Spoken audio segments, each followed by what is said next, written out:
Welcome into the program, everybody. This is Alabama Unfiltered Radio. It's Friday, the 14th day of August in the year of our Lord 2026. I hope you've had a great morning, and I hope the last 21 hours have gone well as well. I'm Scott Beason. Big Sky Mountain Mosley is with me, making sure we can broadcast to as many people across the globe who are smart enough to listen to this show. And we appreciate you being a part of the show. We appreciate how many new callers we've had recently. Yeah. And people making really good points, really good observations. Because one thing we don't do here is, I was about to say we don't act like we know everything. Sometimes we might act like we know everything, but we don't know everything.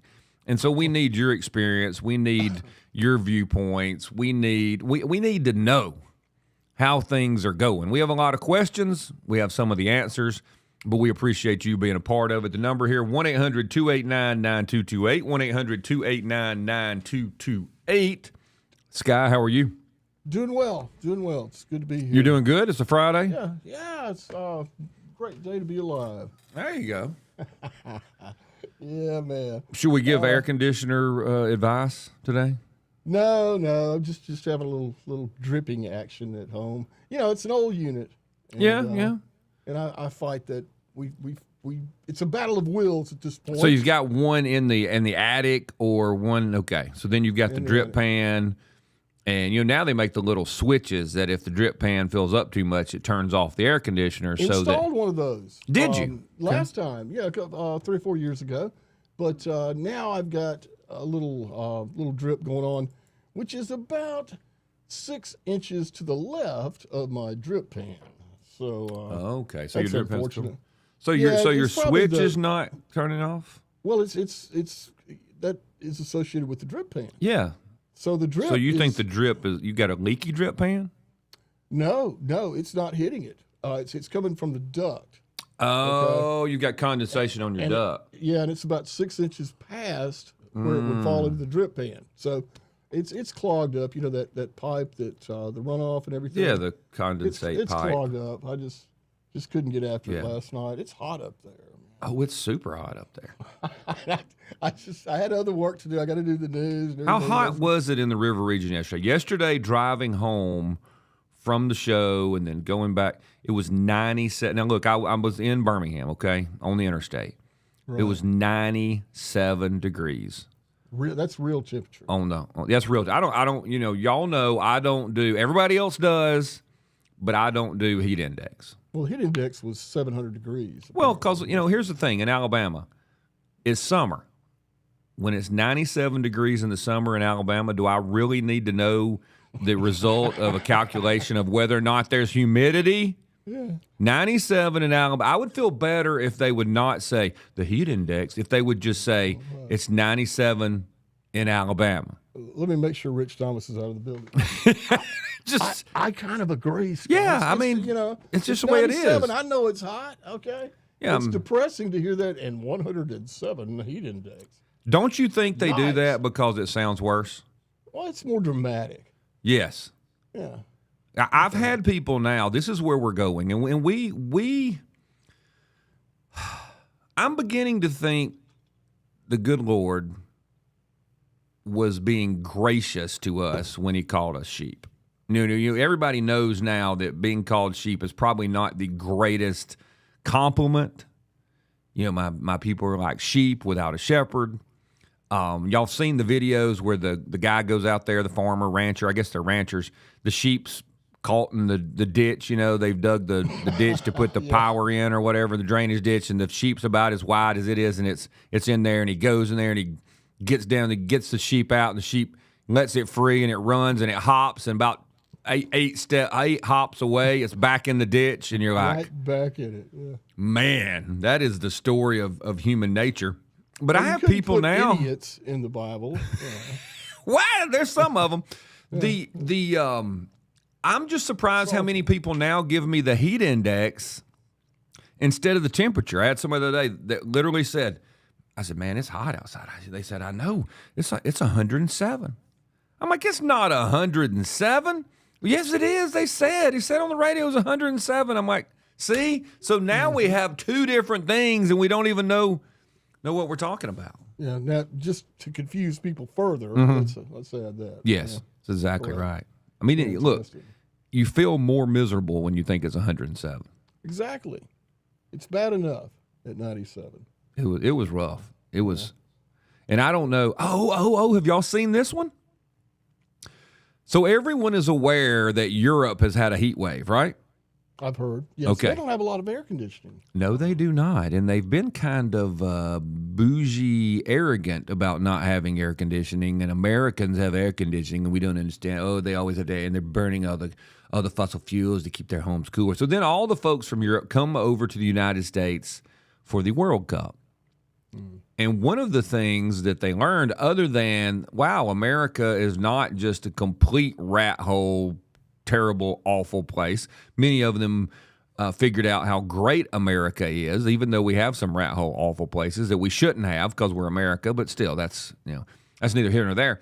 But they did realize that it is 90 degrees in Alabama, and that there is a heat index that says it's 107 or 115, and that is real. Yeah, they didn't know. They thought it was hot where they came from. Yeah, 80-something real degrees or 80 real degrees in some of these European countries, and they think they're going to die. Well, I take that back, Sky. They literally do die. More people die because of lack of air conditioning in Europe than people die from gun violence in the United States, which is I'm not thrilled by it, but I'm extremely chuckled by it. It's somewhat amusing when you take their attitudes into account. Yes, that's the thing. You're like, oh, really, Karen, or whatever that can. How do you say Karen in French? Karine, really, Karine? Oh, you grandma. Never mind. I don't want grandma to die, but Pierre, yes, Pierre can die. Yeah, that smug attitude. Come on. So they're having a heat wave, and some of the scientists think they figured out why they're having a heat wave, Sky. You know what it is? No, tell me. Because they have done so much to stop global warming. Now, this may be legit. You know, they've shut down coal-fired plants. That's why they don't have enough heat in the winter. They've done all kind of stuff. They're solared up. They're all this kind of junk. We don't have air. We don't have ice. We don't have anything. We're awesome. And the air is cleaner. Okay. You know what shines through clean air really, really, really well? Well, let's see. Dust particles. No, that dust particles would be the absence of dust particles is the clean air. Okay.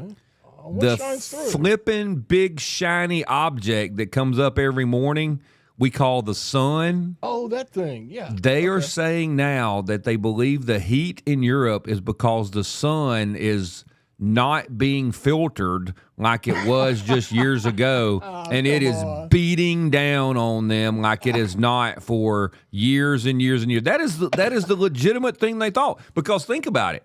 Some of the coldest periods in human history, some of them recorded in the Middle Ages, was because of volcanoes that erupted, and the ash, the dust was still in the atmosphere for like multiple years, and it toned the sun down. And because the sun was toned down, they had lower temperatures. Well, now they're thinking, we may have cleaned up so much, now it's hot.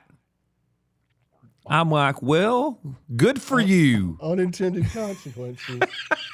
I'm just like, can't we just leave it alone? Where the French, whatever she is, whatever they call it over there, Prime Minister was blaming the United States. Macron, yes. Early on, it was the United States. For their heat wave. That's why they're dying, because of...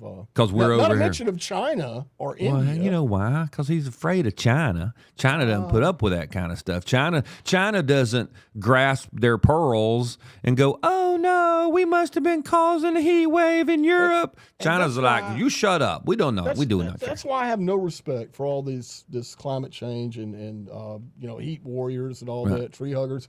Because they never mentioned China, and they pollute at a rate just exponentially higher than the United States. Yes. But somehow they get a pass. Oh, because don't they still get to categorize themselves as a developing country? I guess that's it. That's a That bunch must of be it. bull hawk. I don't know. Okay, this is going to be offensive. Just brace yourself. We need a warning, Sky. Like Scott's offensive warning. Sal. That's what it is. This is a Sal's ear Should I comment. get my little Jesus out and walk You, about the you might need to store? walk the little tiny Jesus by there before I say this. I don't know which is nastier, China or India. Well, public opinion seems to be India. Yeah, I think India may be nastier. Now, China will put out some pollution. Now, they're not worried about pollution. But India, they just, I mean, you know what I think? I think the guys that work in the garbage can factory, like they're making garbage cans in India, I'm sure they probably do. I think those guys literally, they're inside the factory in the break room, okay? Eating whatever they eat. Curry. Do they eat curry? Is that a seasoning? Yes, they do. Okay. Well, yes. Curry and rice, whatever it is they're eating. They're not eating cow, right? They don't eat cow, no beef. All right. Do they eat chicken? Sure, they have some chicken. Yeah, poultry. Okay, they can eat some chicken. All right, so they they don't got worship some poultry. So they got some curry chicken, and they will take the wrapper off of that. Okay, get it out of the bag. They got their little fast food cup from the curry chicken place. The guys in the garbage can plant, in the break room, in the middle of the plant, will take that trash, walk past 15,000 garbage cans, and take it and throw it outside on the ground. Yes. Y'all think I'm wrong? No, I've seen the videos, man. You don't pull that in China. Oh, really? No, you don't. I've been there. I've been to many cities in mainland China, Uh-huh. and they actually have everybody's got a job.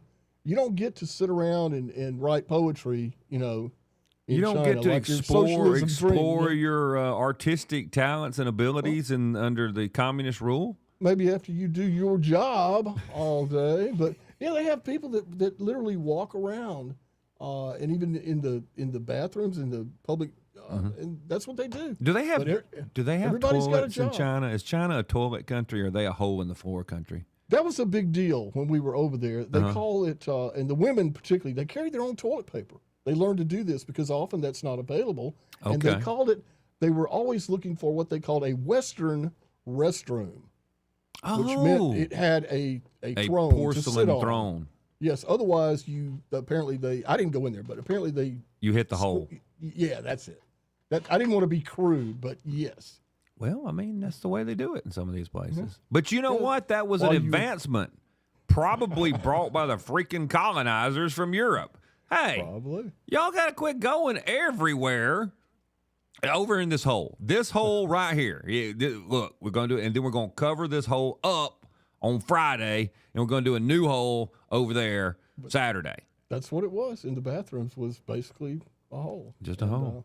Yeah. Well, I think I mean, I'll wait till I get back to the hotel. Well, it's y'all. better for you. You've seen the Squatty Potty commercials, remember? I mean, you get down there in the grok. What is it called? A grok squat? A grok squat? Where you all the way down like a duck? You know what I'm saying? There's a name for that. Yeah. It's supposed to be good for the colon. Well, they stay mighty healthy over there. I don't know. In India, they just do it in the river.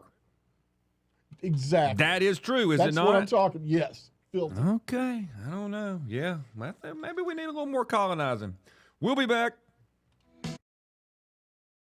Headline Headquarters.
every time I get a chance to listen to you, I just think how grateful I am and how much we need you on a national level so more people can hear you.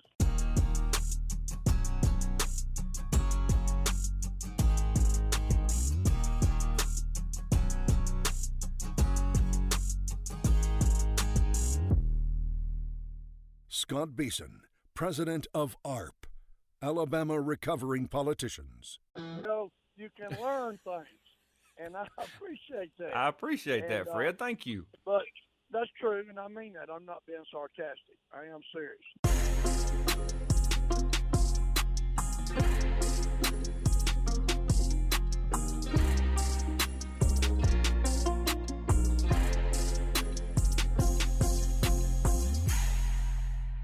We have to stop kowtowing to every little thing that they have said is bad and evil, and they don't get to decide what is right and wrong. I'll bank my money on what God, the creator of the universe, says is right and wrong. It's worked very well for Western society for 2 millennia, and we've got to get with it. Got to fight the fight. We got to get after it. It's ridiculous. I'm just tired of great Americans being ripped to shreds, history going away, and all of us cowering around because we're afraid somebody's going to call us a bad name. It is time to save the republic.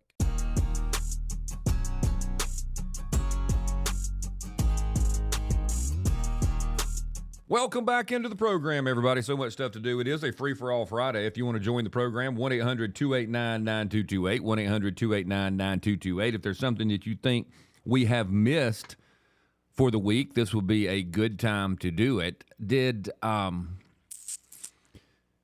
y'all see, and then this is a couple of days old, and I don't know how many quote-unquote conservative shows have talked very much about it, but the President of the United States, when he was at the NATO meeting in, is it called Ankara, Turkey? I think it's Ankara. Not Encore, but Ankara, Turkey. You got to put one of those things over the swiggle diggles that you don't even know how to do on your own typewriter. Yeah, that's one of those. Yeah. In Turkey, that there was a possible attempt on his life, and that Air Force One was possibly going to be targeted by a surface-to-air missile, or a SAM. Was it a SAM or a MAD? They got all these little acronyms for, crazy little dude running around with a rocket launcher. How's that? There you go.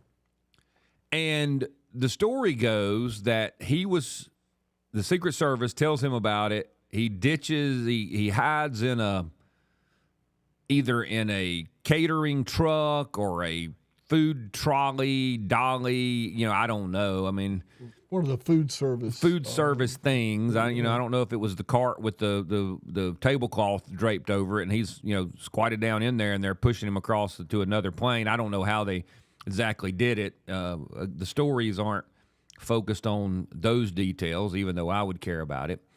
And then it expands to say that they also told one lady that was on there that she might be in danger too or something, and they sneak her off too. And so there's been this whole controversy, and I saw it coming when I first saw it, because I saw some stories that were like, well, this is what happened.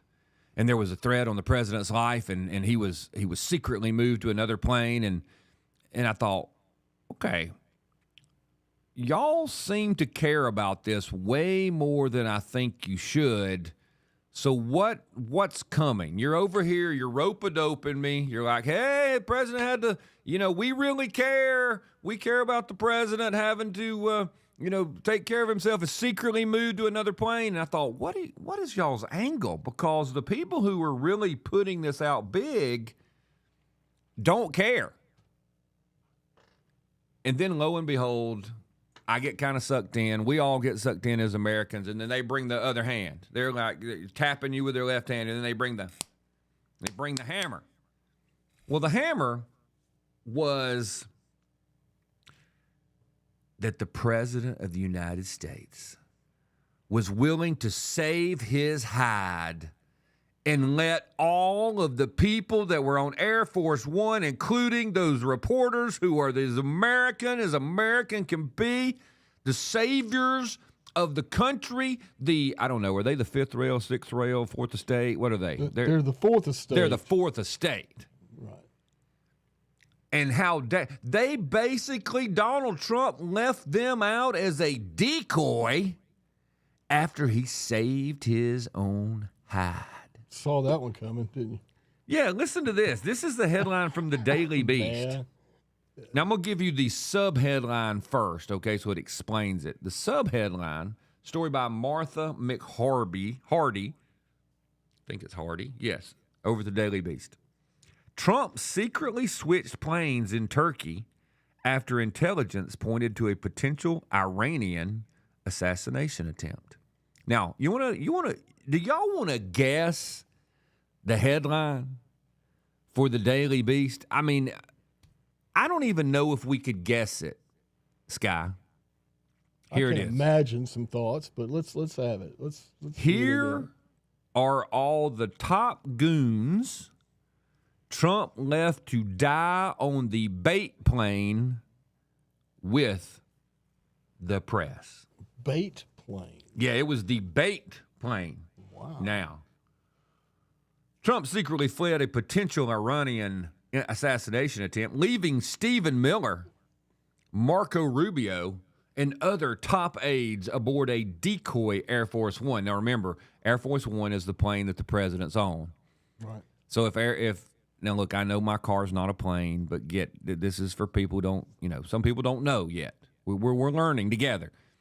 If he was riding with me, well, it'd have to be in my car because I don't have a plane. But in my car was a plane.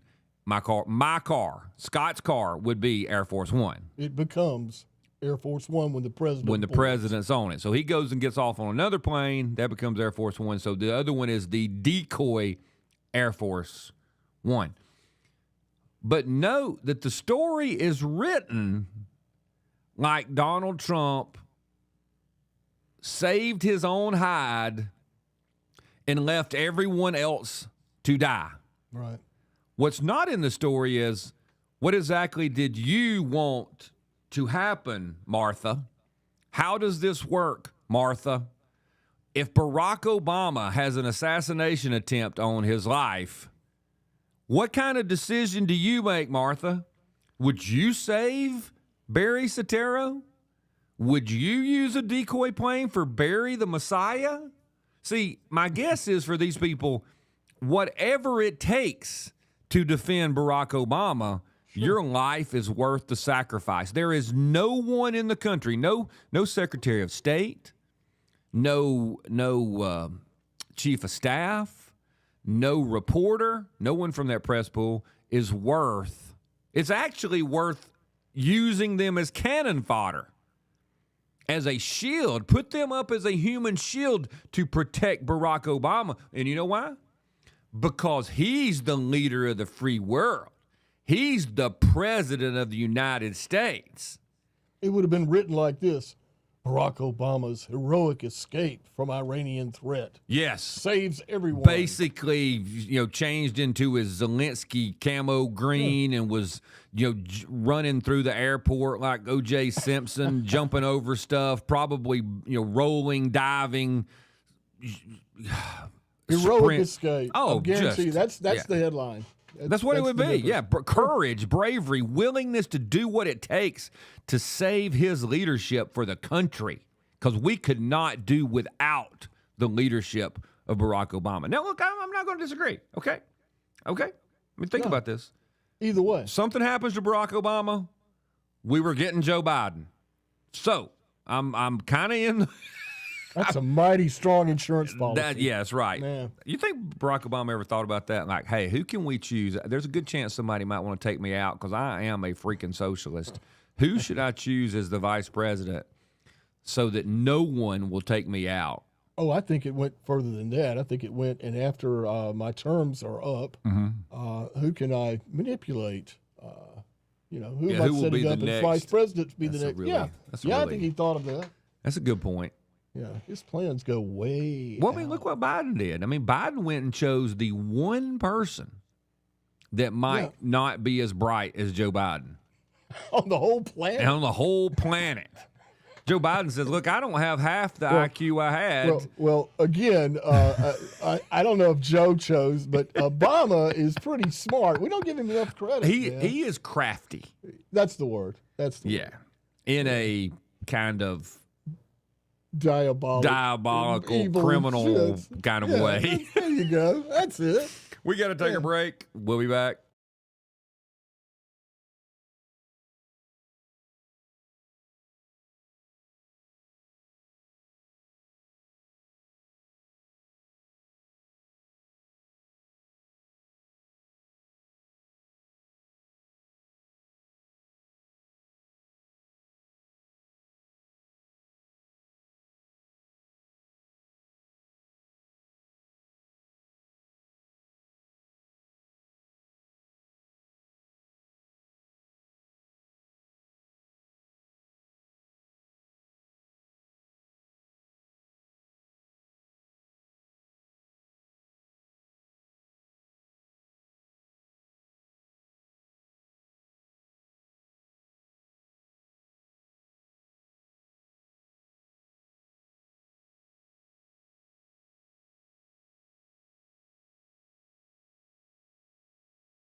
Every time I get a chance to listen to you, I just think how grateful I am and how much we need you on a national level so more people can hear you.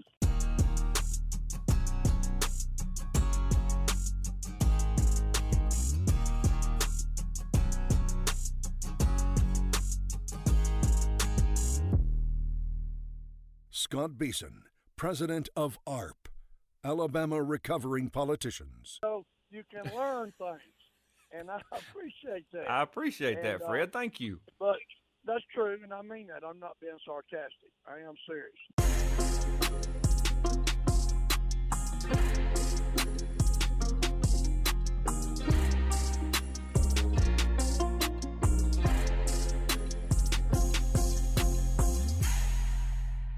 We have to stop kowtowing to every little thing that they have said is bad and evil, and they don't get to decide what is right and wrong. I'll bank my money on what God, the creator of the universe, says is right and wrong. It's worked very well for Western society for 2 millennia, and we've got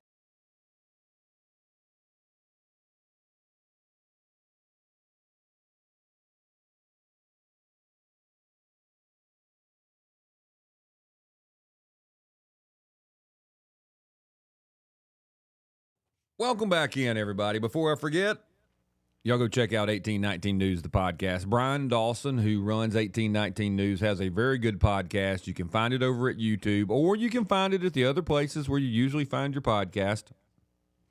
But YouTube is a really good place to find it, and that would be good for him. And you can subscribe, and that way he gets the numbers up, and it helps them push that out to more and more people so that they can hear the messages. While you're there, check us out over on YouTube as well. You can find our old programs under Scott Beason.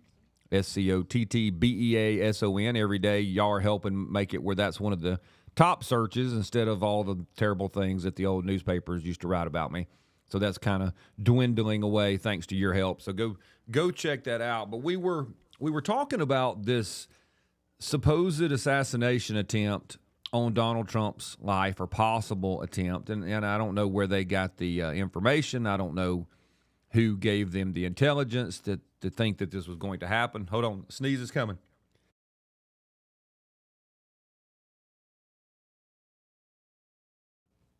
I don't know if I did all that right or not, but we did it. So this is one of the weird things, or the biggest weird thing, is that the press, many of the members of the liberal press, have tried to make a big deal of who was left on the old Air Force One when the president was spirited away to leave in a different plane.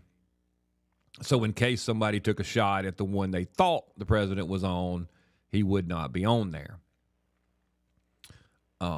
Not 100% sure what the leftists in the media think should have been done, but they were very upset that anybody else was left, and they're really trying to make a really big deal out of, oh, he was willing to let everybody else die, but protect himself, the whole 9 yards.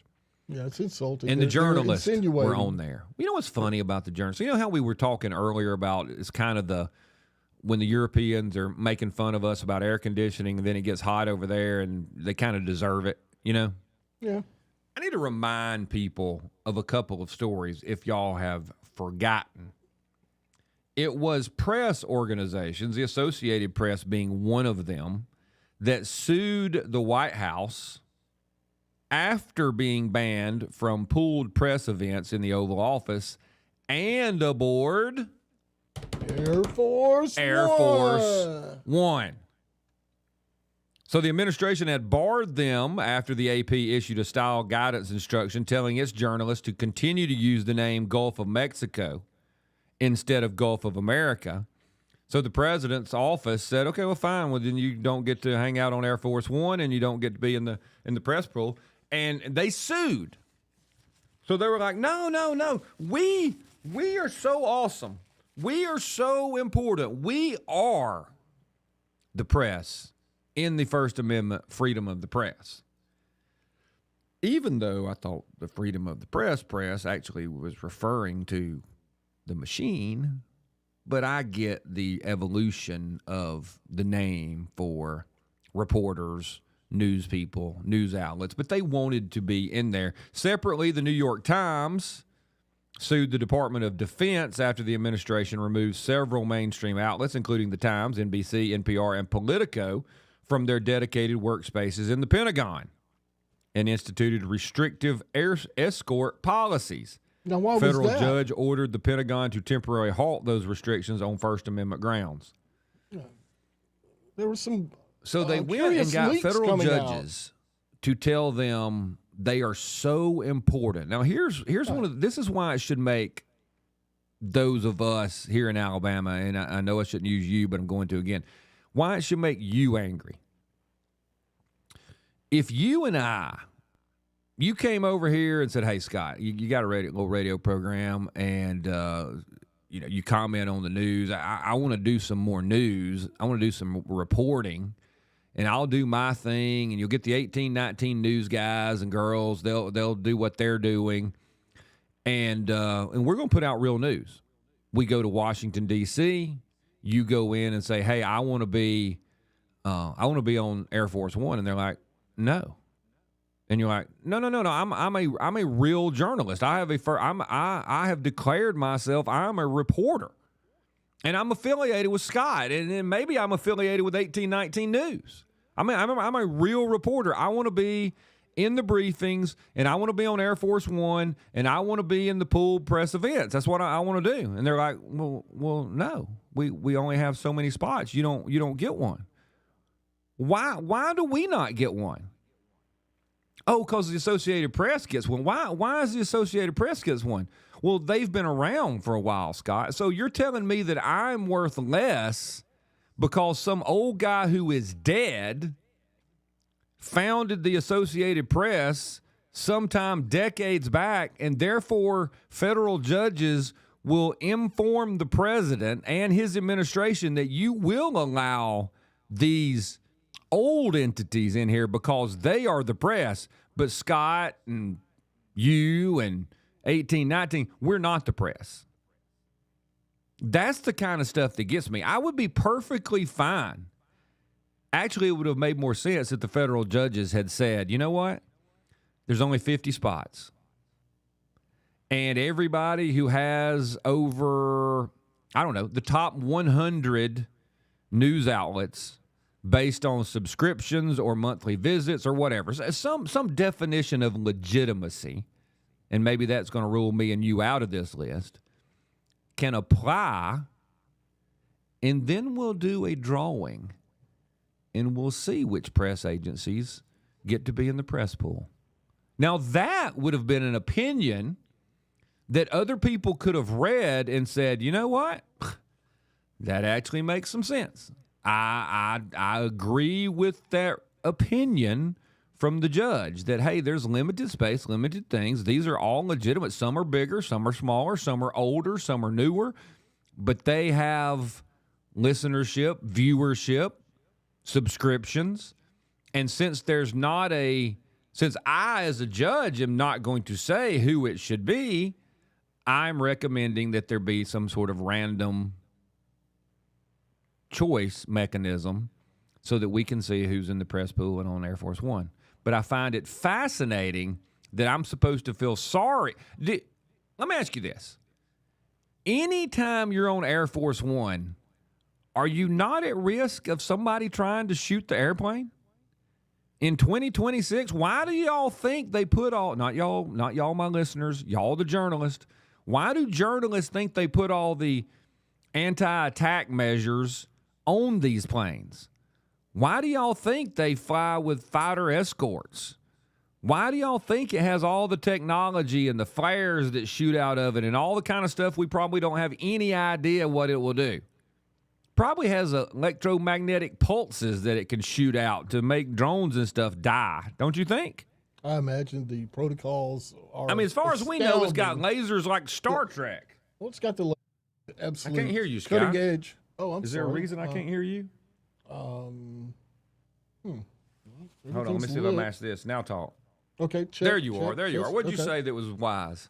Well, no, it's it has the absolute latest cutting edge technology in defense protocols on Air Force One. So right. Of course, yeah. So the journalists I'm supposed to feel sorry for don't think they're at risk every day? I don't think their minds go that far. There's just this sense of entitlement of I'm more important. I deserve. You know that what kind of though? thing. Anybody want to take bets of whether or not when they give a little speech to a little group, they make it sound like they're really brave? We know every day that there's a risk of someone trying to. But I ride Air Force One because I want to get you the truth. I want you to know what's happening when the president is in Turkey. Therefore, I risk my life I promise you that has been said. Oh, it's been done. I was dodging bullets in Mogadishu. You've heard the stories. Yes. You've heard them. Oh, well, good for them. Glad the president's good. There is a little twist to that, though. You know, there's some people out there saying that's not true. There was no effort. There was no guy. Nobody was trying to get the president. That's what they say. Wouldn't doubt. But if somebody says, hey, there's a threat, I think there's a threat, it doesn't matter if there was or if there was not. Don't you have to be... You still have to follow absolute procedure. They used to say, what, better safe than sorry? That's it. So I don't care if there was or not. Smart move. We got to take a break. We'll be back.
every time I get a chance to listen to you, I just think how grateful I am and how much we need you on a national level so more people can hear you.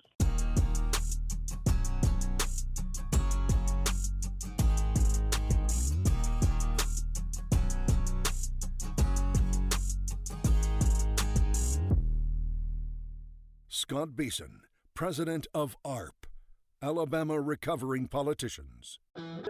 You can learn things, and I appreciate that. I appreciate that, And, Fred. Thank you. But that's true, and I mean that. I'm not being sarcastic. I am serious.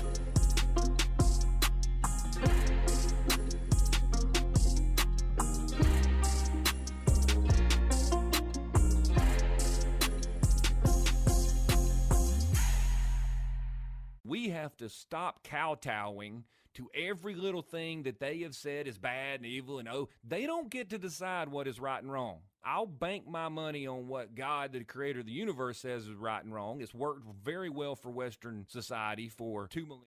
Welcome back, everybody. So let's get out to your phone calls. Let's go to James. James, welcome to the program.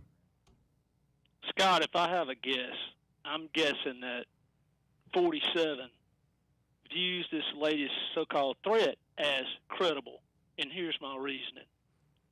This is a man who was shot at, wounded in the ear, whatever. Yeah, He comes up from the ground pumping his fist. he did. Okay? He's not hunting somewhere to hide, Right. crawling around on the ground looking for a hole to get in. Yeah. He comes up pumping his fist. Now, you know, we might could view that as maybe some Nebuchadnezzar pride, which is not a good thing because we all know what happened after that. Right. That's Daniel chapter 4 for those of you that haven't read. Mm-hmm. So, if I'm Donald Trump, and somebody comes to me and says, you know, President, blah, blah, blah, blah, if I don't view it as credible, I'm on Air Force One and I'm doing my thing. Yeah, it's also since not I his got a- job to decide what is credible and what's not. And I think he said, basically, I'm trying to find it now. Hey, look, if the Secret Service tells me we need to do this, I do this. That's their job. So Hey, there you go. I'm with him Now- on that. Yeah, no, I don't disagree. I'm just find it fascinating that the press is trying their best to make it look like he left all these people hanging out to dry. And that's, I mean, look. Well, that's the fourth estate for you, Scott. Yes, and I fully Okay. expect that if I'm working for the president and they're going to get one person out or they're going to get anybody out, and if I'm left hung out to dry, that I knew that when I went to work for the president. Don't you think?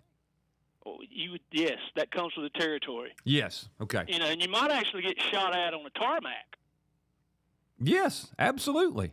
or not, Right. depending on Well- who you are. Well, the poor man who lost his life in Butler, Pennsylvania, I mean, he was just a spectator. But someone in the president's entourage, you always have to think there is a chance I'm not coming home today. You know what, Scott? Yes, sir. That's probably why I'm not in Washington. Because you want to come home today, or you would tell everybody that? No, I'm at home today. Okay. I spent a few years on the front line, but not that front line. Yes, sir. I don't want to make more of it than it was. Oh, Scott, there was a question that came up We got to take a earlier. break. Hey, James, let's take a break and get you on the other side, man. We got a little bit longer time in that segment. We'll be back.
let's get back to James. James, thanks for holding over. I want to give you plenty of time on this free-for-all Friday. Well, Scott, you still doing all right today? I am. Best day of my life, as Charles Bishop used to say all the time, but I usually say it's another day in paradise. Okay. Yeah. How about you? You doing good, James? I'm doing okay. Did you happen to listen to the what do you call it? The bridge, the advertisements, 1819 news piece that was on just during your break. Yeah, they do a news at the top of the hour thing. I know, but did you hear that? I heard part of it, but I don't pay attention because I'm trying to be prepared for the next segment of this award-winning show. I got you. So if you got some knucklehead waiting to talk to you on the back side of this, you want to be prepared for whatever he might say. I'm reading everything I could possibly find that is similar. I do an algorithm on regular callers, and I'm looking for everything that I think you might mention so I can at least sound like I know what I'm talking about. You should see it. That James file is about 3 inches It is thick. huge because we can't do anything electronically. You know what I would do with that? What? Get you a cleared out place outside in the backyard. Get you some accelerant. Set it on fire. And just stick a match to it and be done with that. No, there was some discussion about eminent domain and Alabama Power and the hardship they were putting some man through trying to take 3 of his his right-of-ways. Easements. Easements, yes, that's the term I couldn't come up with. Mm-hmm. But here's the book I would recommend to you. The Battle for Alabama's Wildernesses. It's by John Randolph, I believe is the man's name. Okay. It was published in 2005. It was a Fire Ant. It's the University of Alabama Press. Okay. I believe it's a Fire Ant book. And it's a very interesting read, and it you, since you've been on the other side, with all the rest of the crooks, excluding Scott Beason. Yeah, of course. right.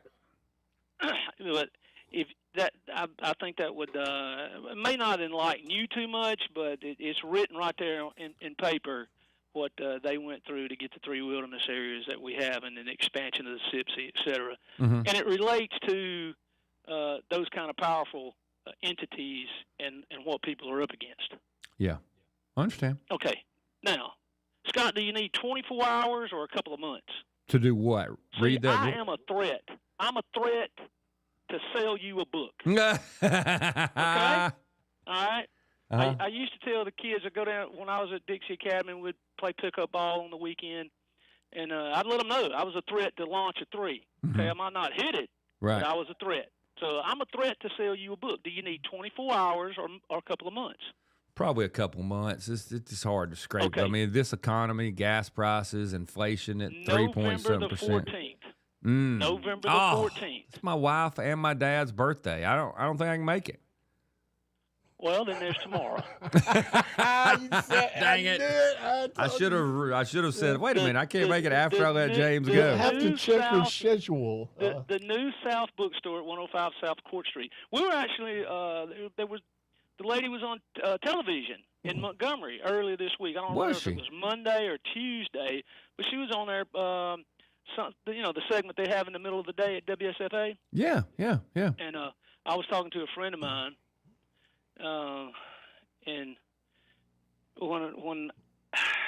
anyhow, I was talking to a friend of mine, mm-hmm. and she said, "I saw you on TV." I'm like, "You saw me on TV?" Well, she saw a picture of me on TV. Yeah. Okay, along with the other 16 authors that are going to be there, which is great. So, can I ask another question about the local news in the River region?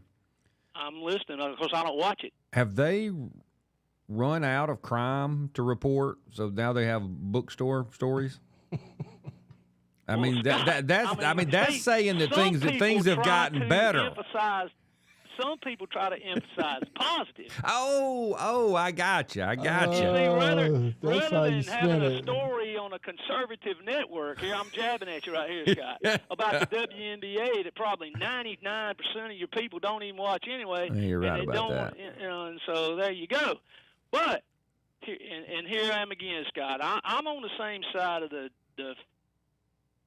In other words, if there's a boxing match against those who can say something succinctly and those that can't, you and I are probably both in the same corner with the not succinctly. You understand what I'm saying? Scott, let me ask you this question. How many C's in succinctly? More than one. Three, Come I on think. now. 3. I think you're right. Mm-hmm. There's 2 right in the middle and 1 towards the end. Two doubled up, and 1 right before the TLY. Okay, now tomorrow, this is from 12 to 4. Yeah. Should I look for you? No, because I will be working on whatever honeydews my wife has. I'm replacing windows, actually, by the way, saving thousands and thousands of dollars.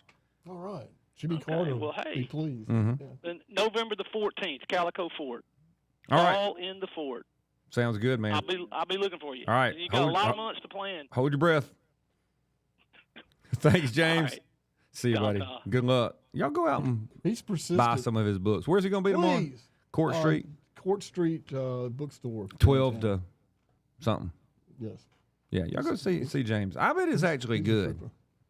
Oh, I'm sure. You it think is. James is surprised when I can spell?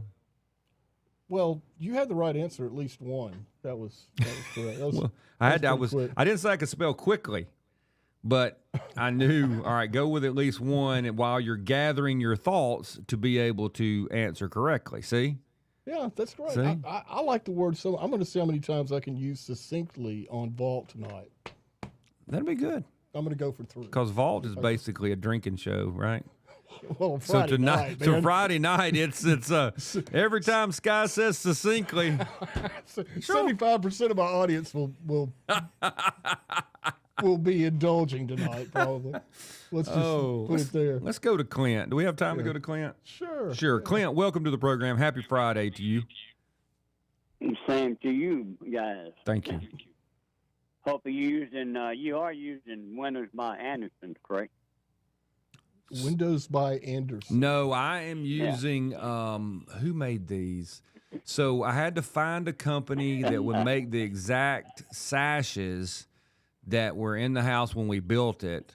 That company, of course, had a lifetime warranty on their super good windows that I paid through the nose for. And then, lo and behold, they go out of business, which is how you do it, apparently, Sky. You say lifetime warranties, these are the greatest ones. Don't buy the super expensive ones. Buy the next step down. Go a few years.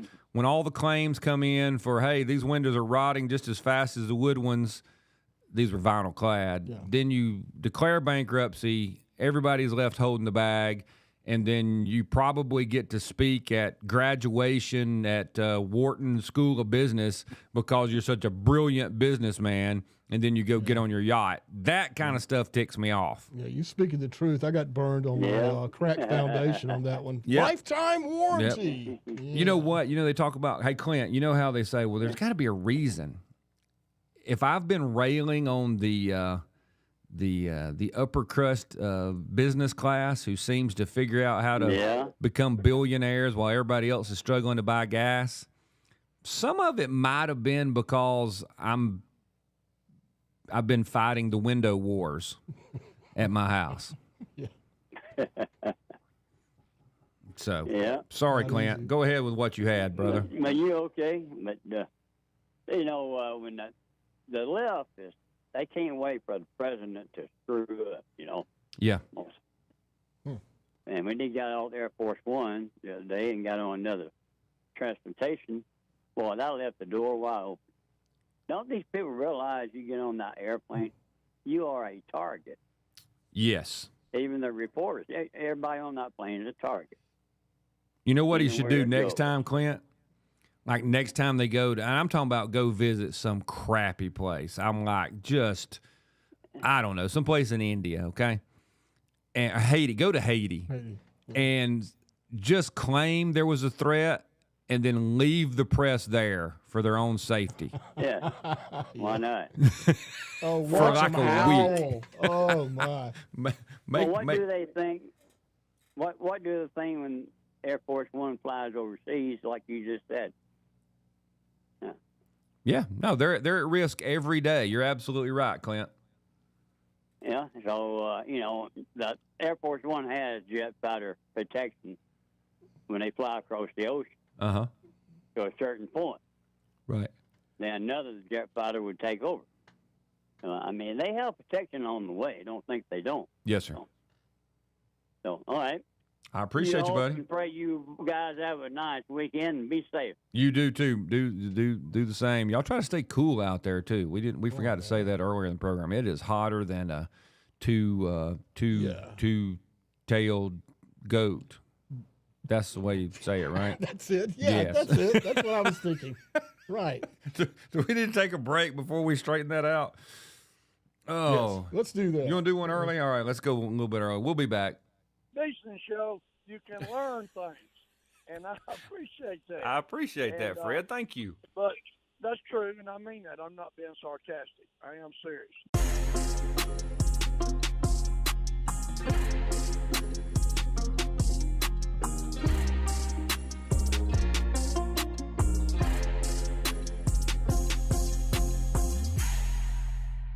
We have to stop kowtowing to every little thing that they have said is bad and evil, and they don't get to decide what is right and wrong. I'll bank my money on what God, the creator of the universe, says is right and wrong. It's worked very well for Western society for 2 millennia, and we've got to get with it.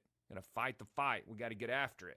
It's ridiculous. I'm just tired of great Americans being ripped to shreds, history going away, and all of us cowering around because we're afraid somebody's going to call us a bad name. It is time to save the republic.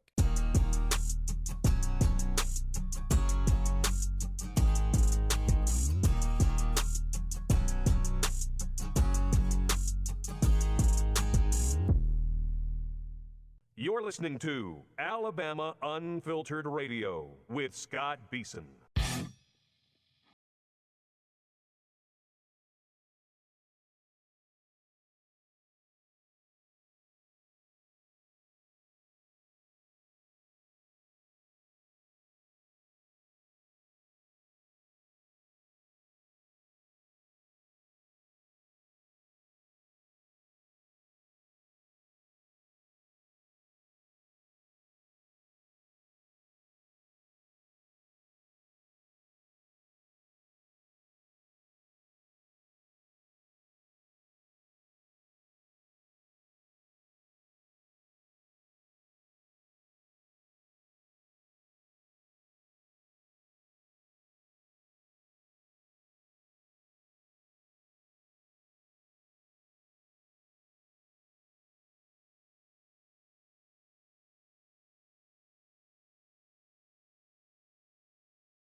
every time I get a chance to listen to you, I just think how grateful I am and how much we need you on a national level so more people can hear you.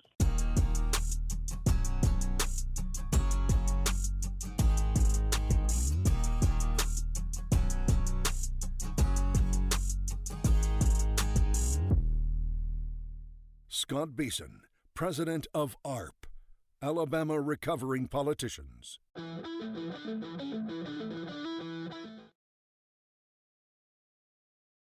Welcome back in, everybody. So, man, we're almost halfway through the program. Scott, you're going to love this. Jim Hoft has a piece. The gentleman who carried the nuclear football for President Bill, I don't know that woman. I bet he's got some stories Clinton. to tell. Can you imagine? Man, Whew, man.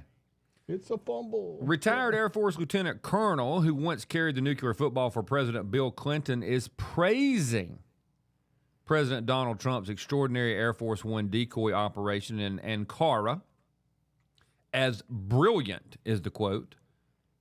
Retired Lieutenant Colonel Robert Buzz Patterson told Fox News that the Trump security team's Air Force One decoy maneuver was masterfully executed. It was brilliant. I wish I had been a part of it. That's how well done it was. But, and he goes on to say, where is it at? Where's it at? Where's it at? You're going to want to hear this because remember that they're giving everybody a hard time. Yeah, they're trying to make Trump out to be some kind of coward. Listen to this. The elaborate ruse was driven by U.S. intelligence of a specific credible Iranian threat involving a surface-to-air shoulder-fired missile. Iranian operatives reportedly knew the exact floor of the building where Trump was staying in Ankara. Someone near the NATO summit had even been spotted with a shoulder-fired missile. Patterson, who served as Clinton's senior military aide and nuclear football carrier, confirmed these kinds of deceptions are standard practice. Listen to this. He described a nearly identical catering truck transfer used with Clinton when the former president could not use the front stairs, as well as the 1997 Christmas Eve surprise visit to the U.S. troops in Bosnia that was kept completely secret from the press. So apparently what they did with Trump was they had that, you have the lift and the big box and they get all the food and stuff off. Apparently they went out that box and then went to the other plane, and then the other plane used a different call signal. There were other people on the other plane. Pete Hegseth was with the president on the other plane, and the other plane was a 757. I mean, I wonder what the entourage actually looks like for the president. If just a little old plane you're bringing with you is a 757, It takes a lot of support. That's a big entourage. It does. Yeah. It does. So the older Air Force One took off as a decoy carrying, Marco Rubio, Scott Bessent, other senior aides, the White House press pool, many of whom had no idea the president was not on board. Window shades were ordered closed. The actual presidential flight used a nondescript call sign and flew under the radar to RAF Mendenhall in Britain. I think the call sign was, the president's definitely not on this plane. That's right. That's it. Yeah. Don't look For at us. sure. No need. Nothing going on here. Keep yourself. Nothing to see here. One. This is nothing to see here. One. But it's funny though that people who were in the business are like, no, that was great. You notice he didn't see any problem with that. Right. Well, this man is a professional. He's been in the business for a long time. He knows how these things work. Yes. He was with Clinton for a number of years. Yes. So Buzz Patterson says the real problem is the leak. He said He said there's only a few people who actually know exactly what's going down, and that's by design. So if somebody leaked it, it was somebody involved in the process, and that scares the hell out of me. I hope that they prosecute this to the fullest. Whoever leaked that, in my opinion, and having been involved in this, was highly placed in the process. And now they know exactly what those emergency procedures are. Yes, and he says, you go out and tell the whole world. He said, we use decoys all the time. We use decoys in the motorcade routes. We do the same thing with airplanes, especially in international trips. There's always 2 Air Force Ones that go. Obviously, one's a decoy. We've been doing it for years. It works. Exposing the methods is incredibly dangerous. It endangers the president, the Secret Service agents, the military aides, Air Force and Army personnel on alert, and even the press corps that travels with the commander-in-chief. If the playbook becomes public knowledge, future high-risk trips could become impossible, and the entire presidential security apparatus might need overhauling. Well, they can't use that one again. Yeah, I mean, no, now you make sure you... blown. The highly placed leaker who decided to expose the exact methods, I think this is Hoff speaking, used to protect President Trump from Iranian missiles should face the full force of the law. National security is not a game of political score settling or media access. These people are so vindictive and childish sometimes. They are in some sort of brain damaged cult. And I say that again because if I was given the opportunity to, I don't know, who's probably the person I would despise the most running for president as a Democrat? That's a tough one. Gavin Newsom. Okay, that's good. Yeah, he's the worst. I would take AOC, not because she would do well. I would take Kamala, not because she would do well. He's just the most irritating. Okay, I can see He's that. just too slick and pretty and smug. Yeah. It's not really a swagger because that comes with testosterone. It's more of a... That's more of a manly quality. Yes, his is more of a feminine strut kind of thing. You know what I'm saying? A little... Anyway. But say I was given the opportunity to be part of his press corps or went with him wherever, there's no way I'm leaking any stuff out that would put him in danger, regardless of how much I dislike him. And the press and the media in this country can't stop themselves from trying to do things that legitimately put the president of the United States, put Donald Trump in physical harm.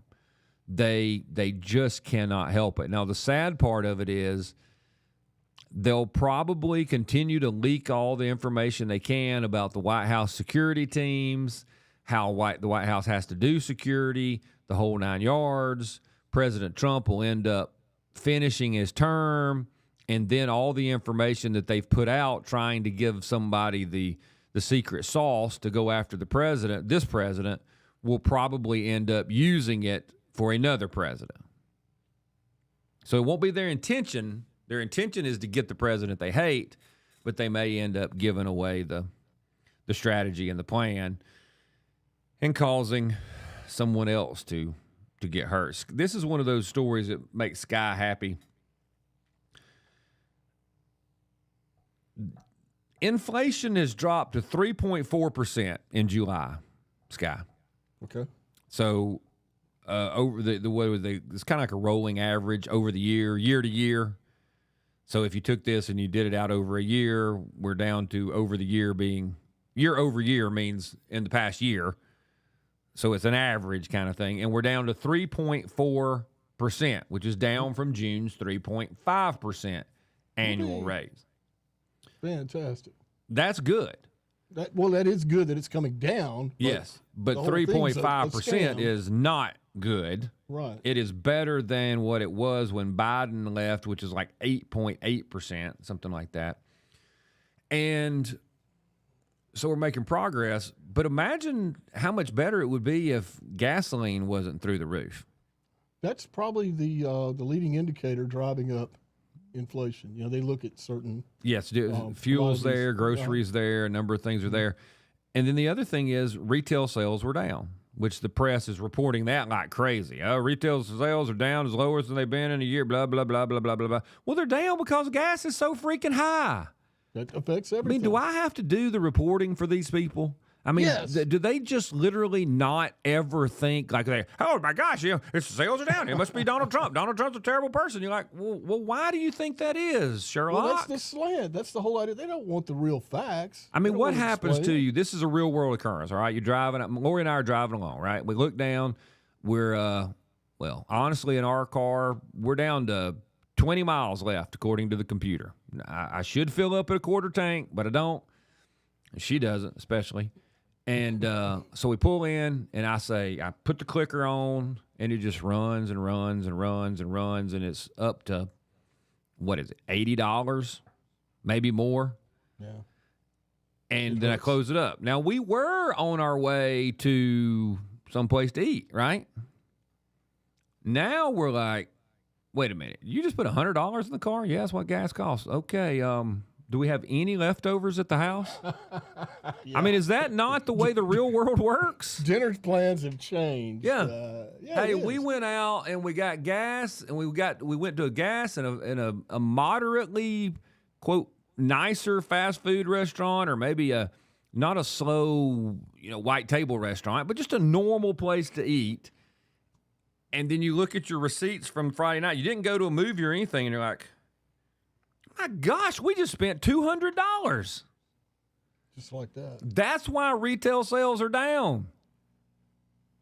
So, come on, we got to get. But I did more study, Sky. What'd you discover? How much time we have? Well, got a minute. Do we? If you want. Yeah, So I go ahead. asked, because of the inflation thing, why do some economists claim that inflation is necessary? Oh, I know this. Oh, I know please. you do. I love to hear the explanation. You're going to of love this. it. Yeah. Economists often view a low, stable inflation rate, around 2%, which we're almost that's doubling, Ideal. That's ideal. as necessary because it, one, prevents deflation, which would be prices going down. Going so, down. So Yeah, we can't prices have going that. up definitely keeps them from going down. You're right about that, rocket scientist.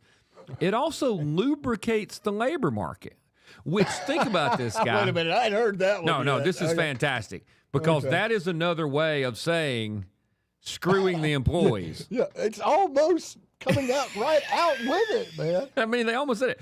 Well, it's nice that they lubricate us first. Well, I think. Yeah. yes, it says That's very lubricates the labor thoughtful. market and gives Man. central banks room to fight recessions. Without What? it, yeah. Oh, no, it mentions central banks. AI mentions central banks. Without it, economies risk falling into destructive stagnation spirals. So your humble host, of course, asked the question. Where's the humble host question? That's a load right there. Why would stable prices be a negative if everyone is involved in the free exchange of goods and services? Is the real answer, is something I asked something about, is the real reason the central banks? The idea that stable prices could be harmful is one of the most fiercely debated topics in economics. Now, why didn't it say that at the first time? So it is fiercely debated. In a Experts pure say. free market with voluntary exchange, stable or even falling prices are generally excellent for consumers. That's us. Yeah, that's us. The preference for low inflation is not about the natural exchange of goods. Really. Rather, it is heavily intertwined with the mechanics of modern central banking. Well, those have to come first. That's the priority. Sovereign debt management, and structural friction. So I That's asked. where the lube comes in. Well, that's absolutely. Listen to this. We got to get the lube before the break. I'm going as fast as I can. Okay, It okay. actually says that you need inflation so that, because if you had deflation, prices would go down on your products. An employer would need to reduce not only his prices, but what he was paying his employees. So he needs the price of what he's selling to go up. Even though he's not paying his employees more, he can keep his employees because, and so they don't really have the buying power, but it allows his prices to go up without paying more, which saves them from being laid off. Sky, see what they're doing for us all the time? Oh, okay. And So it is for our that's benefit. the lubricating of the employees. Boy, I feel much better now. You cannot make this stuff up. Unbelievable. We got to take a break. We'll be Yeah, back. after that. Scott, every time I get a chance to listen to you, I just think how grateful I am and how much we need you on a national level so more people can hear you.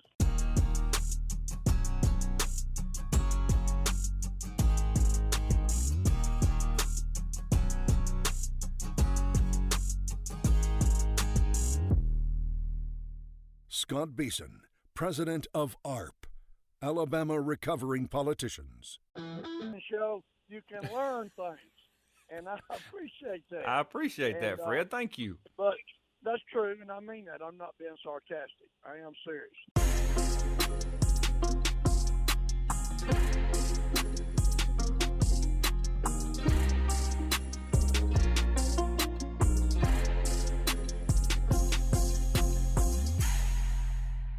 We have to stop kowtowing to every little thing that they have said is bad and evil, and they don't get to decide what is right and wrong. I'll bank my money on what God, the creator of the universe, says is right and wrong. It's worked very well for Western society for 2 millennia, and we've got to get with it.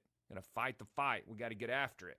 It's ridiculous. I'm just tired of great Americans being ripped to shreds, history going away, and all of us cowering around because we're afraid somebody's going to call us a bad name. It is time to save the republic.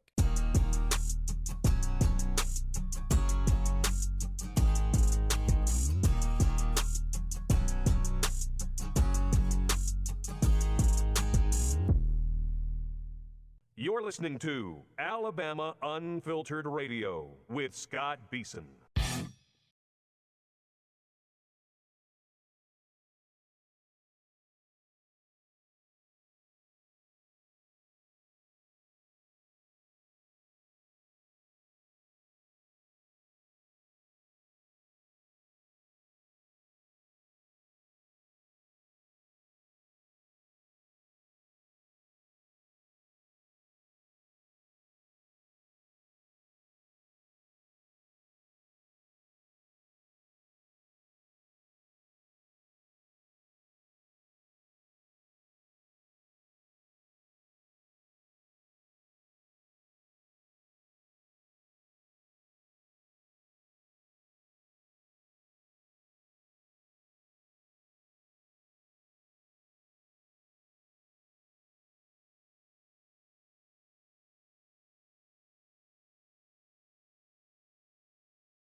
Filtered Radio with Scott Beason, your news and headline headquarters. You're listening to Welcome back in, everybody. That's one of those issues, Sky, that I know makes people's eyes glaze over. And I know it's important to Sky. Sky's one of the It's my number one issue. Reigning experts when it comes to the central banks and the Federal Reserve. And I've often struggled with explain to me how this is supposed to work. And the reason it's hard for me is because I'm still partially stuck. My mind is still tied to we the people. My mind is still tied to, hey, what's good for Americans, like all Americans? I'm still tied to, rising tide raises all boats, that kind of thing. In order to understand central banking and this great desire for inflation, this whole thing of, 2% is great, you cannot look at it like what is good for God, I hate to even use this because there's a new show of it. What is good for Ma and Pa Ingalls? What is good for the Waltons? What is good for the Cleavers? You can't look at it that way, because if you look at it that way, you'll never be able to figure out this economic plan or policy we have for the United States. And I was explaining part of it, the thing about lubricates the labor market. I'm going to read you the explanation of lubricating the labor market. Okay. They call it the sticky wages problem.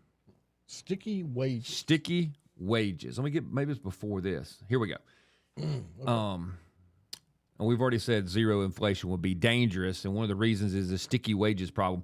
In a free market, if a business experiences a downturn, so we're selling fewer widgets, it should ideally lower both its prices. Hey, we'll sell widgets for less. I got it.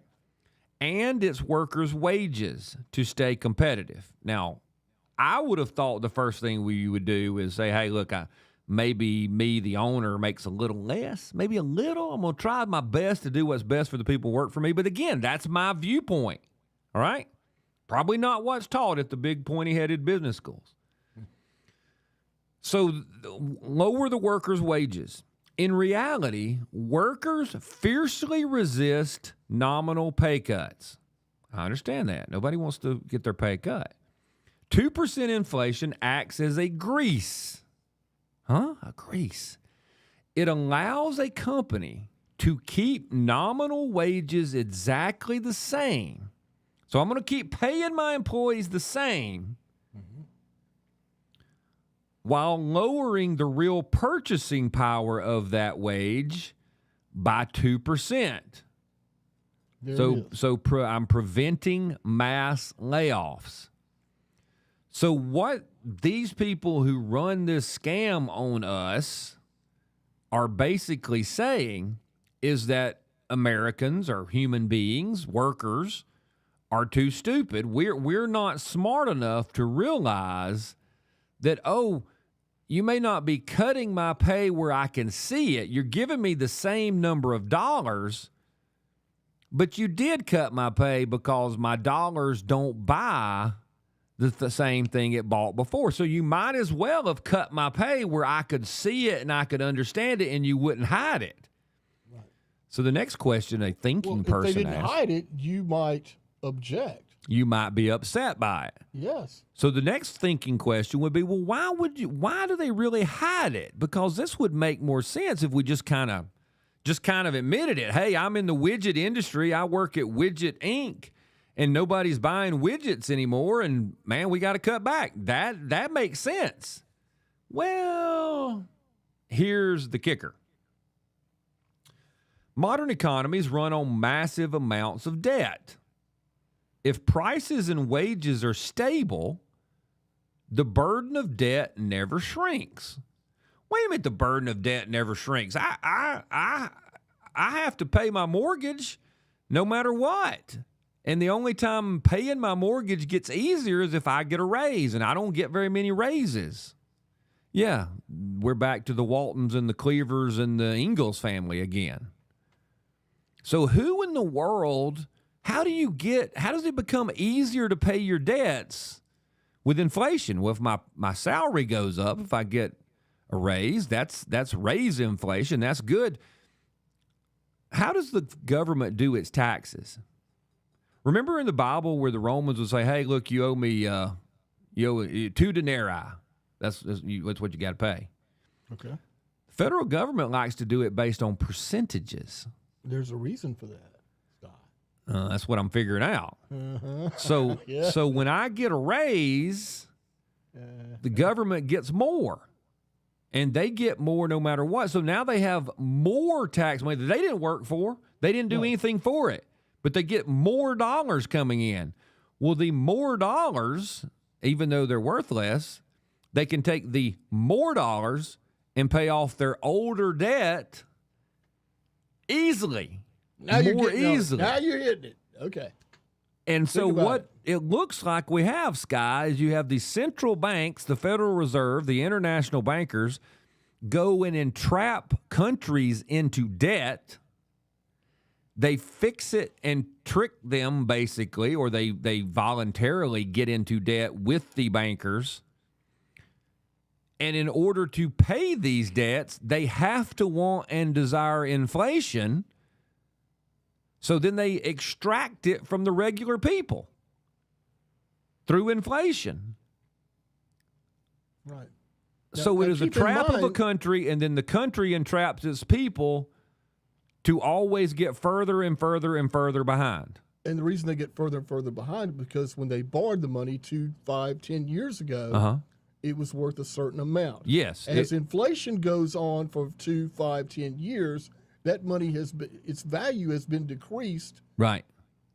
15, 20, Yeah, 25, who knows, it won't percent. buy So as they're paying much. off- right. You're paying off old debt at the new, less valuable money. Yes. So it's really just the opposite of what they tried to Tell you. scam you. Yes. So what it really is like you think about monopoly money. You have the old debt was you owe me. What color is $100 in Monopoly? It was Yellow, gold. I believe Yellow, gold? Yellow. Yeah. All right. Okay. So it was yellow. Well, you owe me 3 yellow sheets of paper. Okay. In 2010, you owe me 3 yellow sheets of paper. That's what the government owes, 3 yellow sheets. So you get inflation, right? And you print more money. Well, now there's a whole stack of yellow sheets over here. Well, how many do you need for that debt I owed you from 2010? 3? Oh, hold on. Let me get it. I got it right here. No. Here's 3 yellow sheets. It's not- new, free printed money. No, that's not going to cut it. Well, that's what I'm saying. That's what it is. It's this extra fake money to pay It's off the worth old less. debt that's worth less, but it only takes 3 of them. Right. Now, if I want to buy something else, if I want to buy the same thing, it's now 6 yellow pieces. There you go. But the old debt was only 3 yellow pieces, and so I've got these 3 yellow ones. I'll give you 3. And look how rich I am now. I paid off my debt, and I got 3 new yellow pieces. Well, can you buy the thing again? No. Ooh, not even close. You're not even halfway there now. It is a trap, a rigged up trap. Worst scam of them all. And that's saying something. And we should quit letting these people tell us that inflation is a good thing. I don't want to be greased. Do y'all? Well, I prefer it. Well, if you're going to, yes, I see what you're saying. But I think they're lying about that. Can we grease, just Scott. say that I don't want whatever it takes to be lubricated? I don't want that act. Right. That's get out in If front you're of going to that. force me to it, yes. Yeah. Gosh that would be kind. But, almighty. believe me, they're not that thoughtful. They're just talking trash on It you. is so bad. We'll be back. You on a national level so more people can hear you.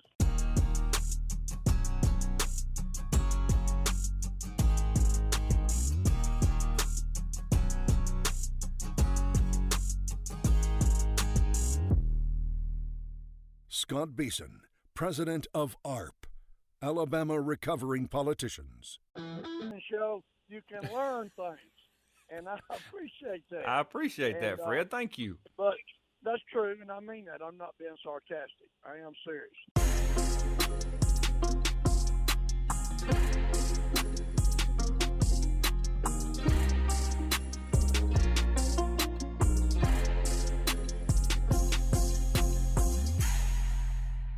We have to stop kowtowing to every little thing that they have said is bad and evil and they don't get to decide what is right and wrong. I'll bank my money on what God, the creator of the universe, says is right and wrong. It's worked very well for Western society for 2 millennia, and we've got to get with it. Got to fight the fight. We got to get after it. It's ridiculous. I'm just tired of great Americans being ripped to shreds, history going away, and all of us cowering around because we're afraid somebody's going to call us a bad name. It is time to save the republic.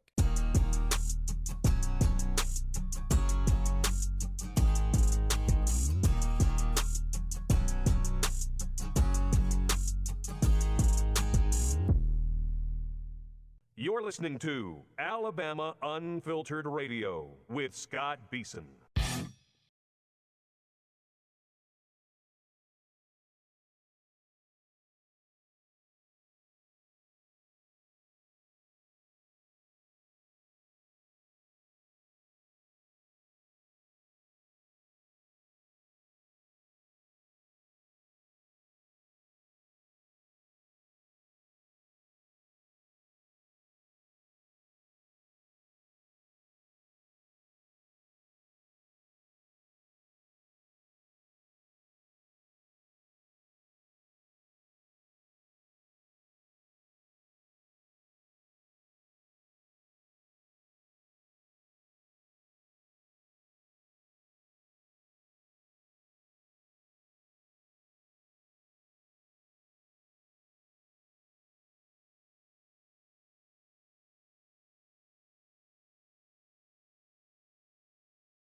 Every time I get a chance to listen to you, I just think how grateful I am and how much we need you on a national level so more people can hear you.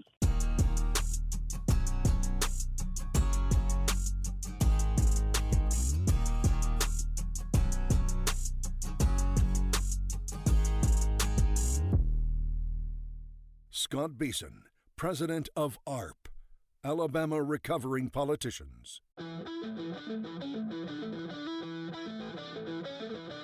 Welcome back in, everybody. This is Alabama Unfiltered Radio. We appreciate you listening. You don't hear me? Yeah, you're good. You're good. Okay. Yeah, All good, set. good.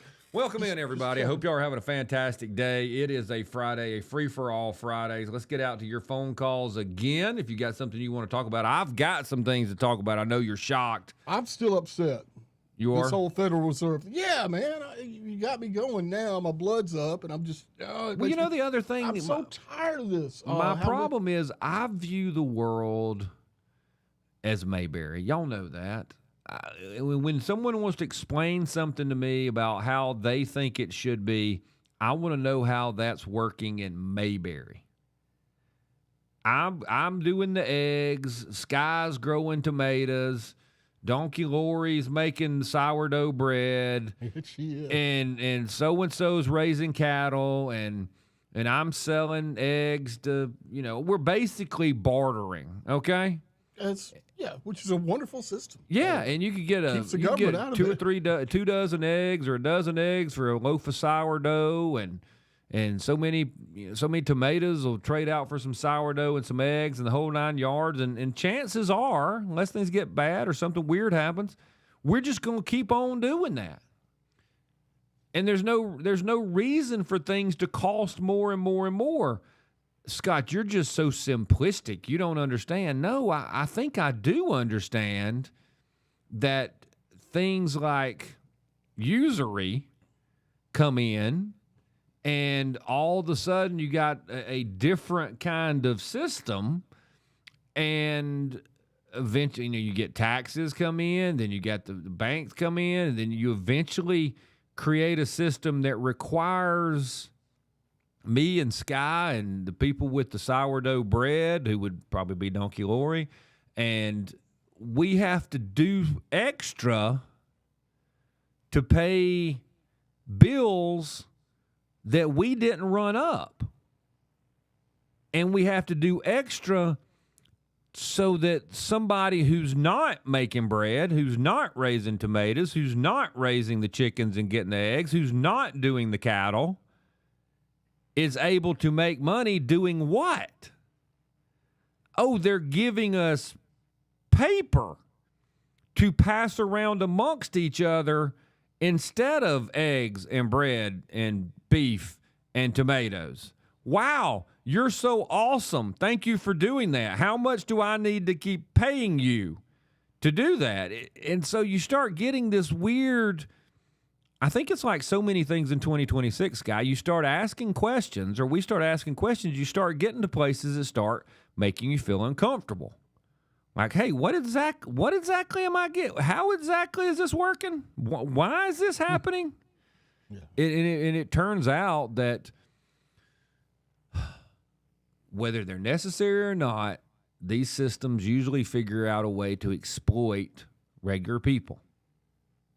Because we're not doing the Mayberry thing. We're not bartering and trading. We are cattle ourselves. To be exploited. We were monetized a long time ago. Yes. Since the inception of the Federal Reserve, the buying power of the United States dollar has been decreased over 90%. Yep.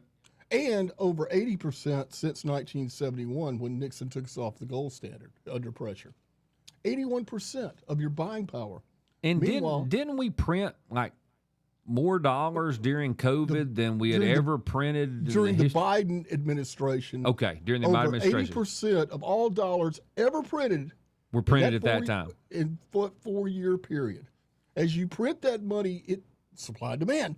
It becomes worth less. Yes. If people really understood the extent of this, who does it benefit? The federal government and the big banks. Yes. Okay, the people that get the money first. They manipulate this into the national debt. Right. For instance, Have any idea what your share is? 100,000.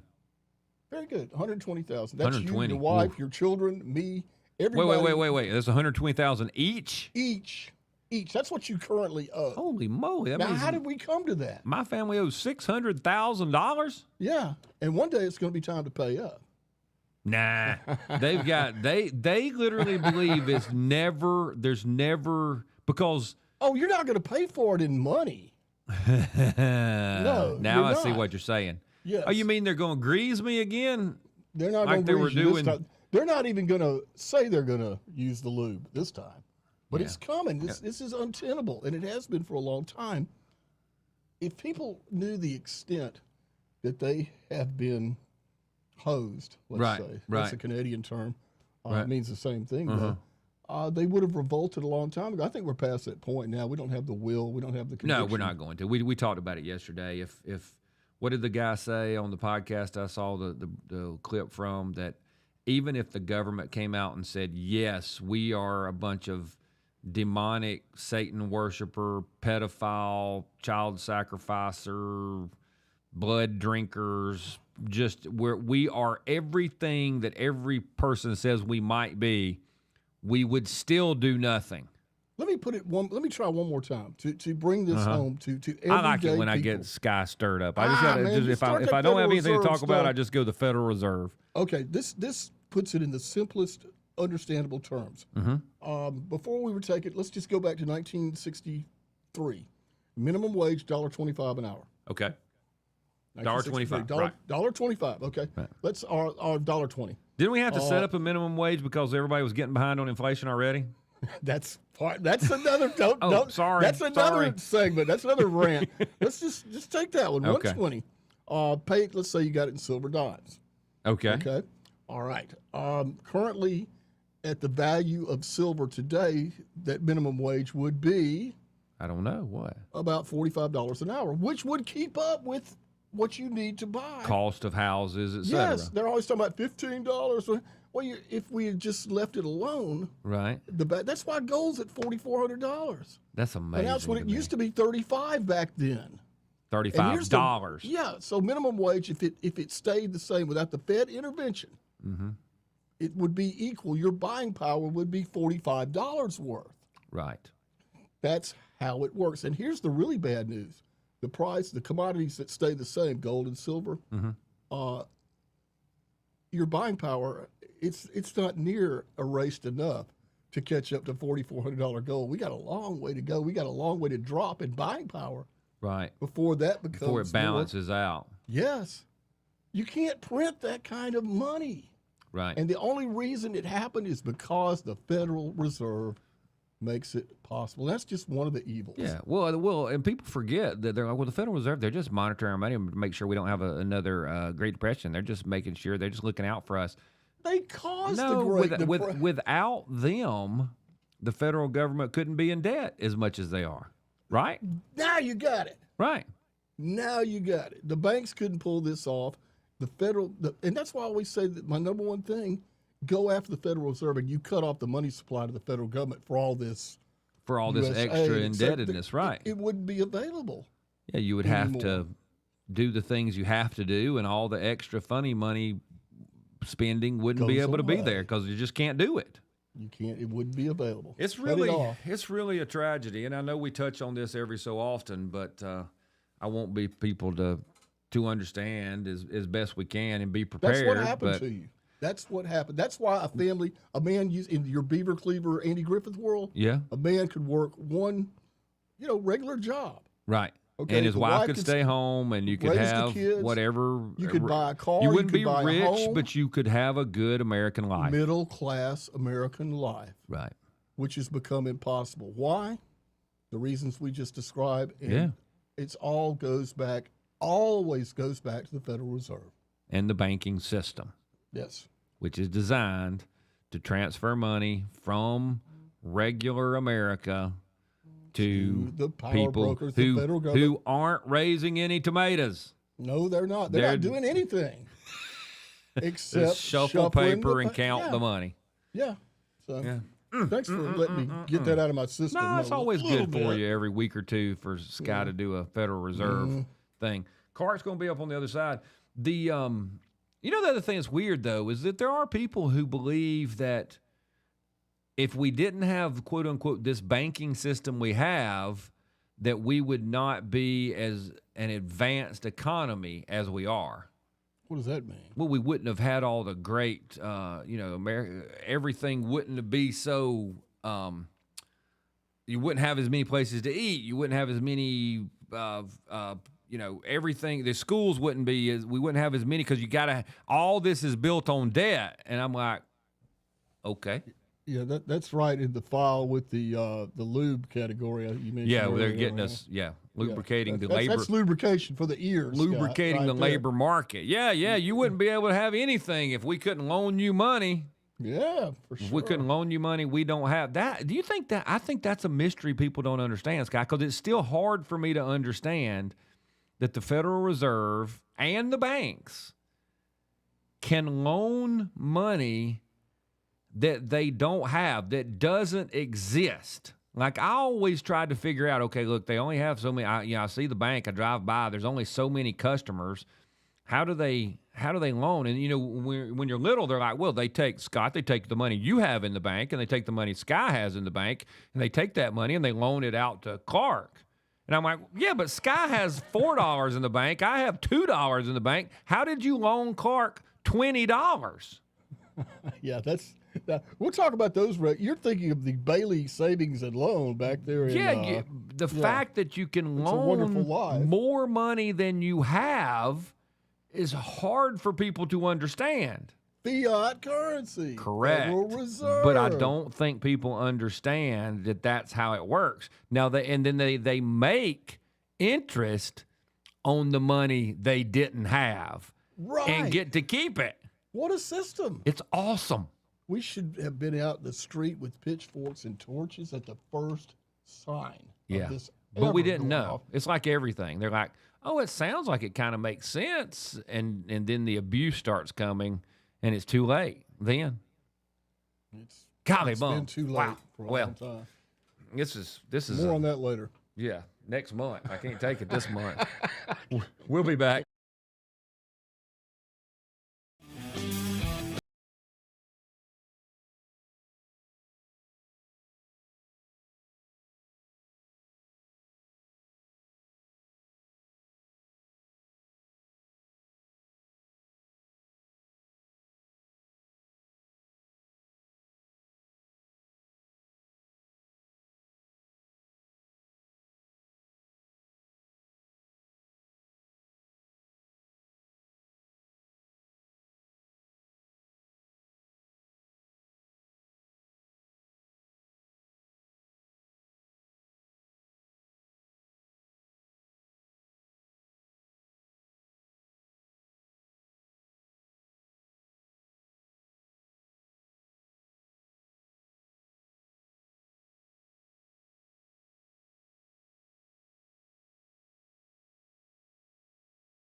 every time I get a chance to listen to you, I just think how grateful I am and how much we need you on a national level so more people can hear you.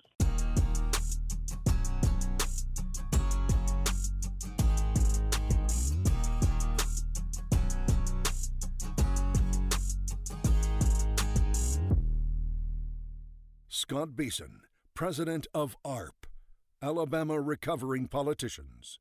Show you can learn things, and I appreciate that. I appreciate that, And, Fred. Thank you. But that's true, and I mean that. I'm not being sarcastic. I am serious.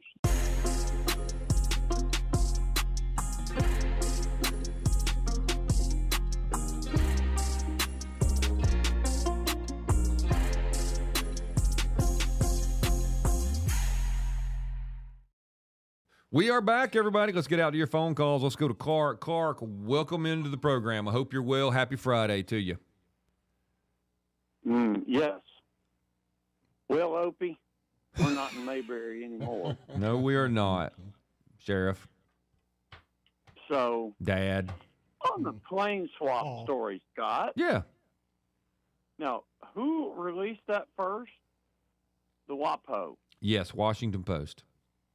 Yes. If it came out of the Washington Post, where was it leaked from? Y'all tried to teach me before. That's the CIA. Yes.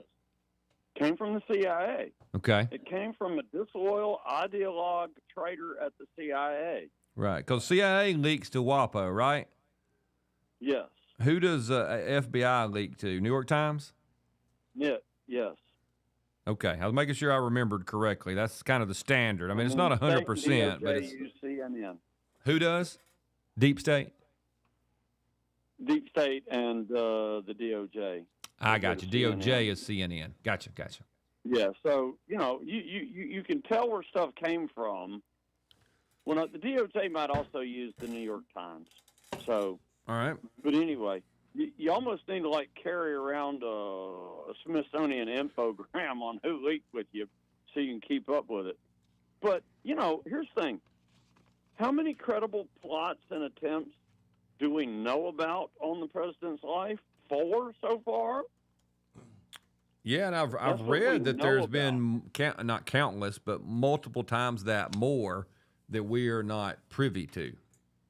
Yes, we know about 4, but how many more are there? So, if this is not routine with the motorcade, I would like to know why not.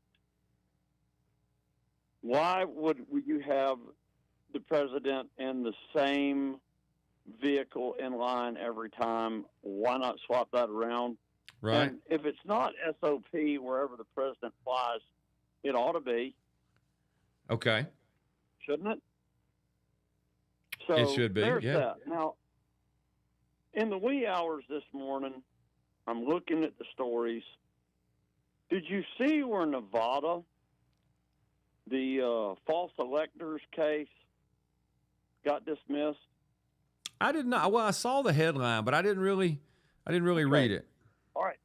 So, now all 6 states that cheated and stopped counting simultaneously have dropped the cases that they used to try and seal the deal on the steal, where they had accused the Republicans of having false or illegitimate electors. Now, Scott, you understand the mechanics of this a lot better than I do, I think, but I'm pretty sure that every election, both parties have a slate of electors that they're going to send if they win, correct? Yes.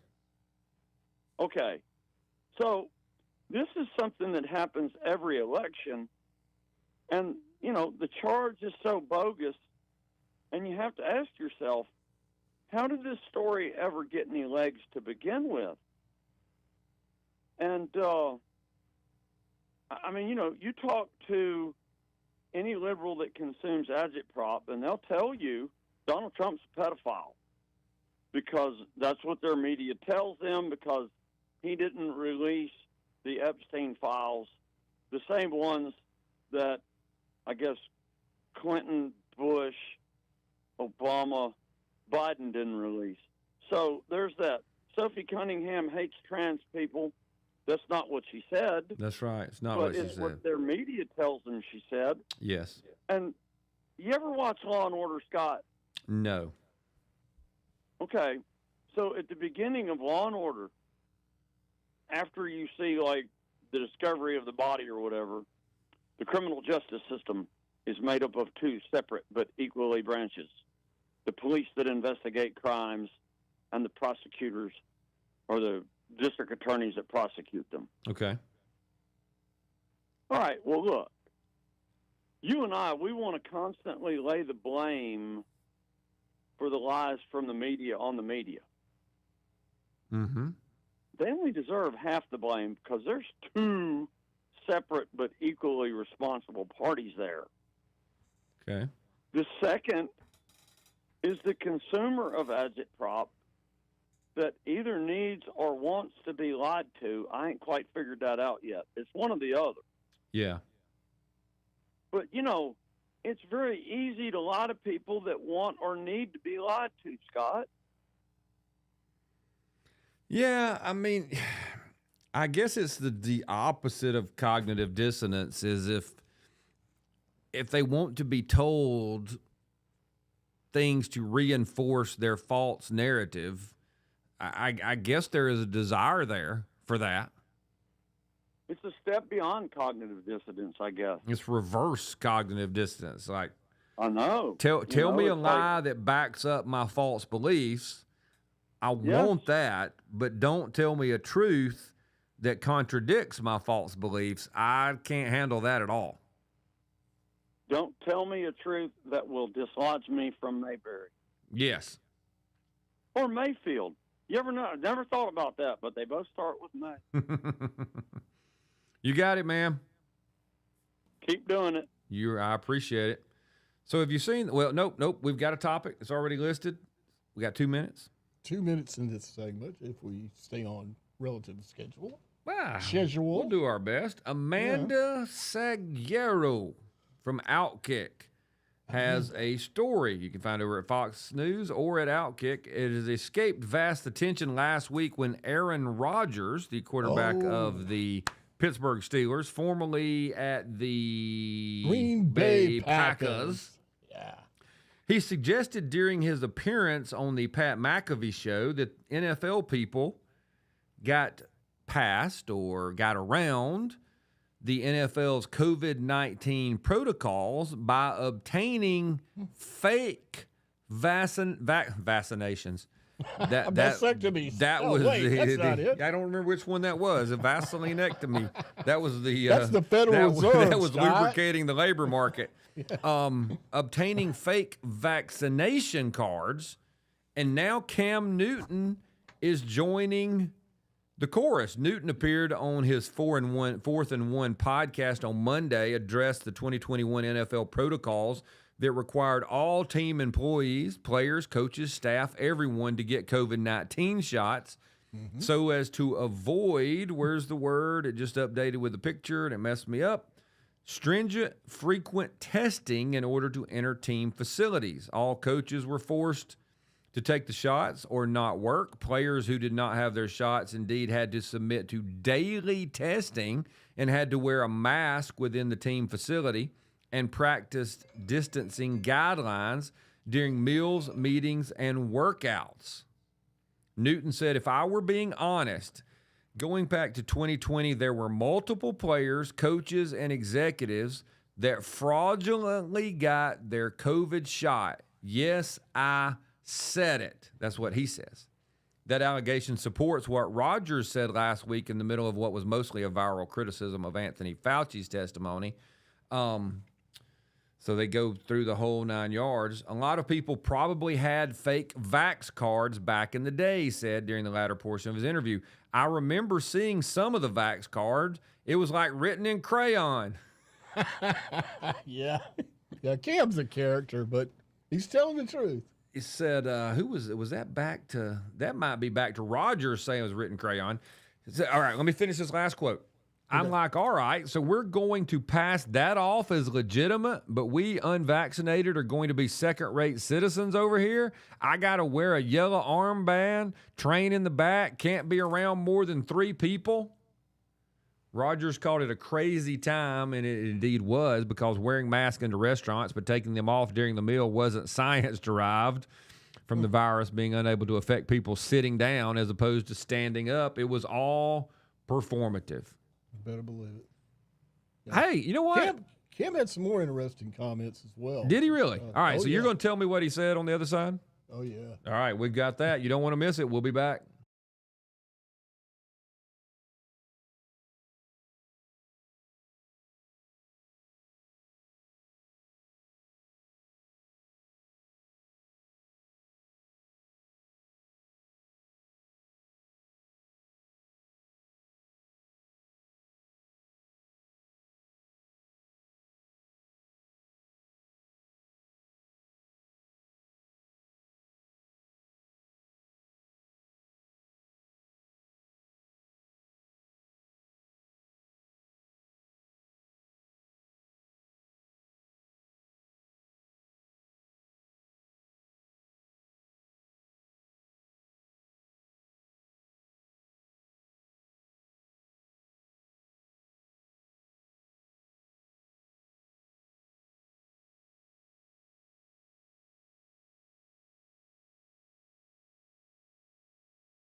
Every time I get a chance to listen to you, I just think how grateful I am and how much we need you on a national level so more people can hear you.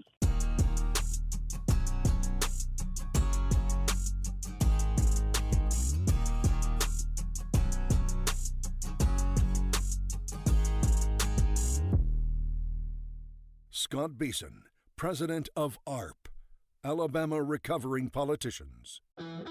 You can learn things, and I appreciate that. I appreciate that, Fred. Thank you. But that's true, and I mean that. I'm not being sarcastic. I am serious.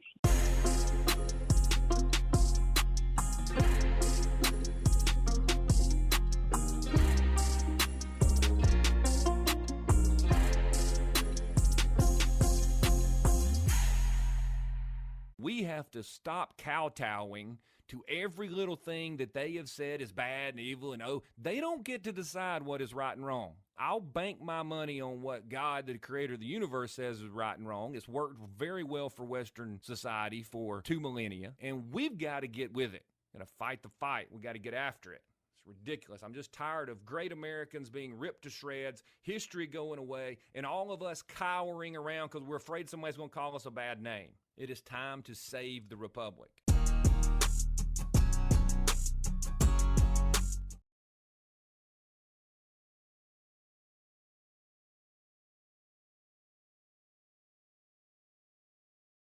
Welcome back in, everybody. So, Sky, you were going to tell me what else Cam Newton said about this thing. He and Aaron Rodgers both are making the claim, which, look, it makes perfect sense to me. Sky actually pointed it out to me that NFL players, their whole livelihood is based on them being healthy. Right, their body is everything. That is their machine. That is their race car, and you can't run the risk of messing that race car up just because the organization you work for says, hey, go mess it up. Well, this is the thing. This is the scam. And remember, they have the very best technology and trainers and doctors as well. Yeah. But don't you think their trainers and doctors should have told the league? No. You don't. Scott, we're not making Scott, these. The league knew. Cam names NFL executives That also weren't had taking fake- it either? Yeah. Yeah. It's a big club. Yeah. You're just not in it. Well, They're not going to risk their livelihood like that. And these are teams, we're talking about the Dallas Cowboys, the Baltimore Ravens. they make it sound like it wasn't the majority of the players who weren't going to get the thing. It makes it sound like it's a fairly small percentage because Newton says, let's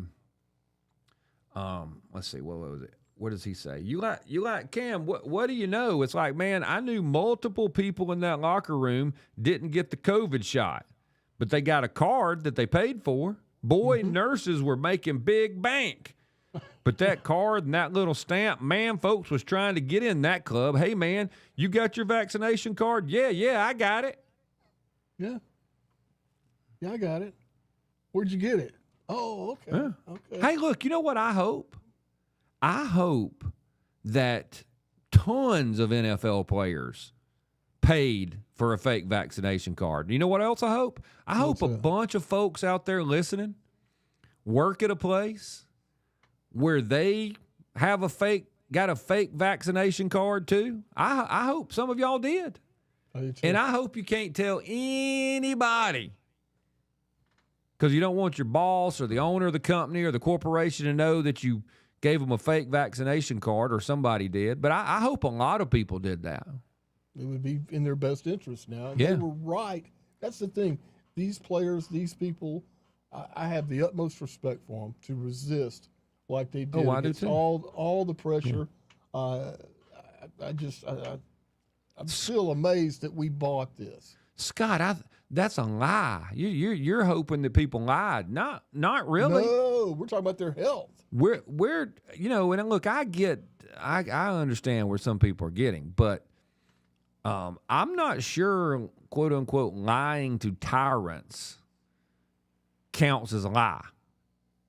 That's not false witness. I'm not trying to I'm not trying to tell you a lie to mess something up or cover up my sin or anything like that. And look, this is not the greatest example, but it is the example that has always been used, and we probably need to get a new one. But, I mean, it's not lying if you don't tell the Nazis where you're hiding the Jews. Right. You get what I'm saying? Totally. It's self-preservation. No, that's not a punishable lie in the eyes of God. I do not believe. I don't think so either. I don't think it counts as a sin to say you're going to make me go, get this shot that I know is not going to be good for me because. And look, let's be honest. There were organizations who began to get their hormone levels were elevated by the thrill of being able to make employees go get a shot. I mean, think about the power that feeling of power. Like, if you want your job, by golly, you will do. You work for me. You will go get this.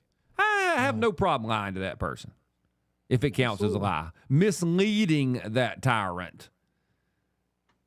Am I wrong in this? Y'all can let me know if I'm wrong. But boy, in hindsight, like Pat Dye said, hindsight's 50-50. And as Cam Newton, and he's so I like this guy more and more as time goes on. But as he goes through, expressing what went on in the locker room and players getting fake vaccination cards, everything, he closes with he felt bamboozled by the entire issue.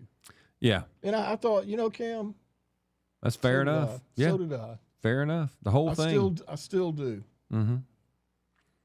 And look, the folks who did what people advised them to do, I understand completely. They were trying to do the right thing. They were trying to do the right thing. They were told that it was good for them. They were told it was good for other people. They were told it was the virtuous thing. I mean, it was a monumental lie.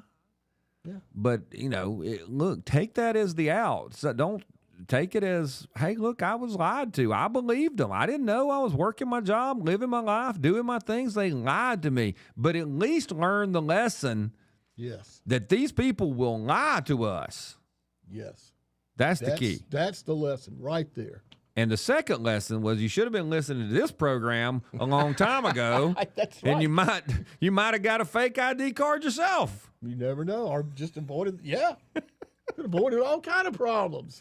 We got to take a break. We'll be back.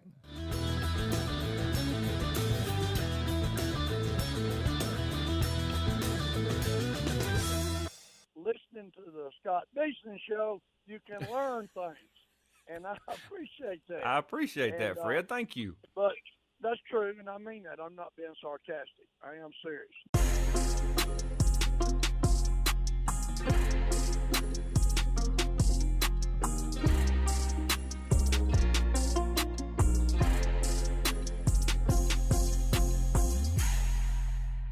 We have to stop kowtowing to every little thing that they have said is bad and evil, and they don't get to decide what is right and wrong. I'll bank my money on what God, the creator of the universe, says is right and wrong. It's worked very well for Western society for 2 millennia, and we've got to get with it. Got to fight the fight. We got to get after it. It's ridiculous. I'm just tired of great Americans being ripped to shreds, history going away, and all of us cowering around because we're afraid somebody's going to call us a bad name. It is time to save the republic.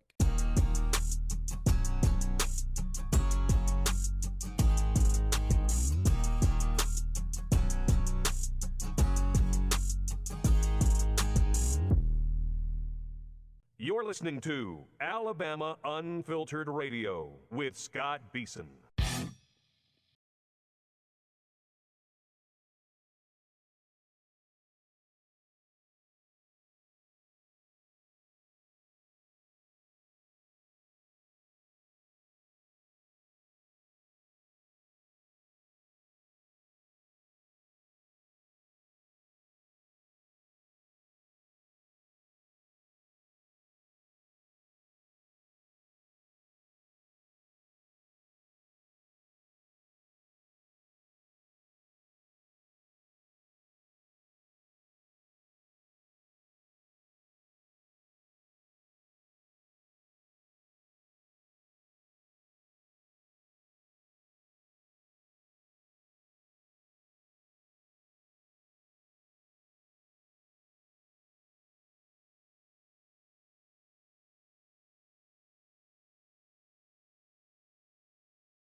Alabama Unfiltered Radio. Scott, we finish up with Cam Newton and the NFL.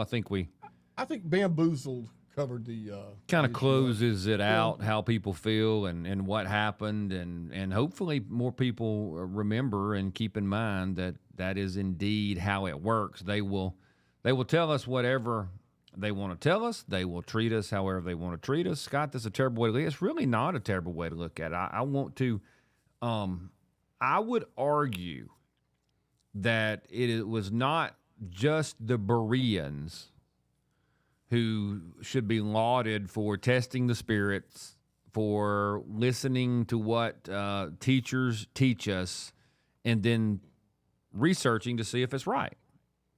That's what we're supposed to do. I think we should, and we should not be so quick to just consider someone an expert and do immediately what they say to do. Now, look, in a crisis, a minute-by-minute crisis, and somebody's like, Scott, get out of the street. Scott, head down. Scott, get out of the water. Absolutely, I'm doing it. But something I've got a little time to say, why? Hey, what is going on? That kind of thing. I think we kind of should do that. Another big point that I think will be old news next week, not a lot of national news on this. I don't know if y'all have seen it.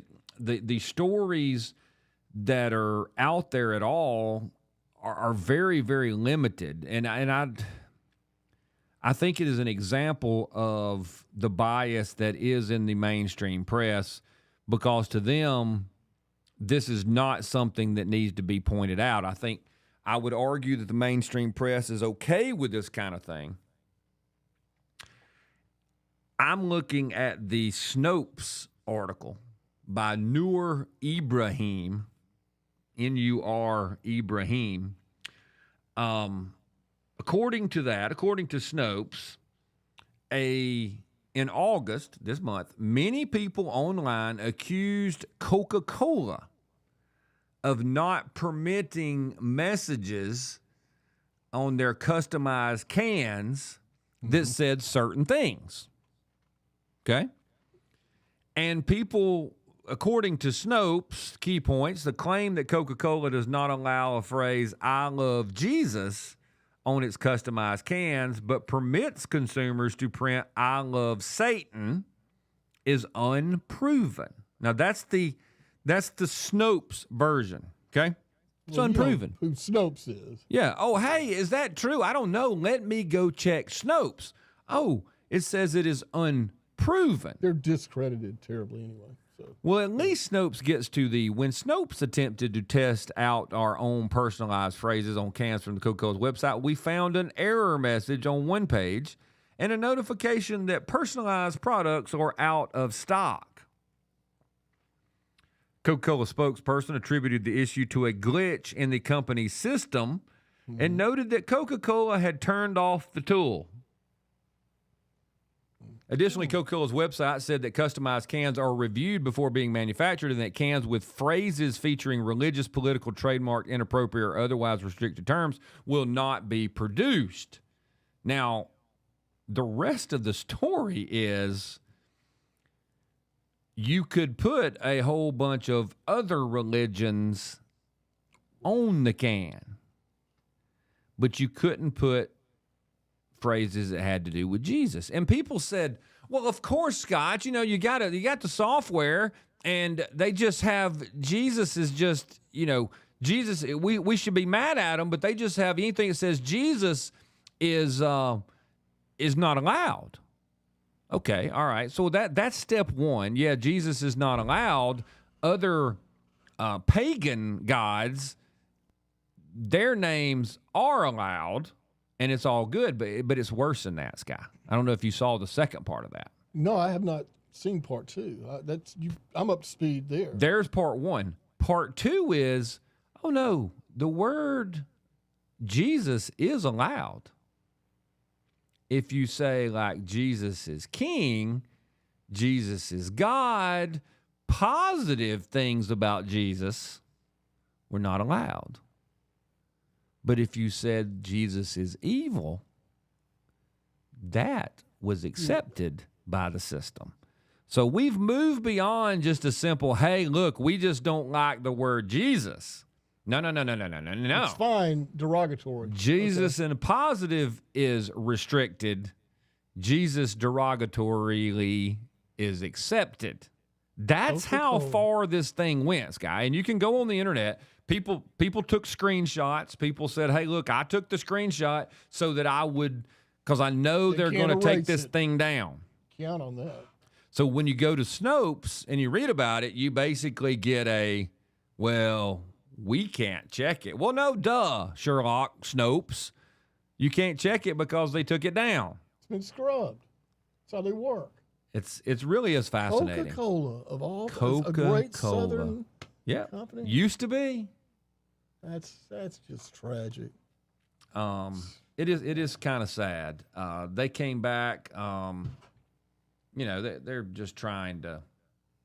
It says in 2024, Snopes reported similar claims that Coca-Cola's personalized can tool did not allow the mentions of Jesus or Trump 24, but permitted Satan and Harris Walls 2024 to be used. At the time, the tool followed strict guidelines and did not allow names of religious figures, political slogans, and potentially offensive content. We also put Pope in the tool and found the label was not approved. But they've taken it to the next level now. It's not just the words, it's how the words were used. So I'll be Jesus drinking is Lord. Be drinking on this, Pepsi on this with can all day, baby. all day, That's right. every day. We'll be back next week. See y'all.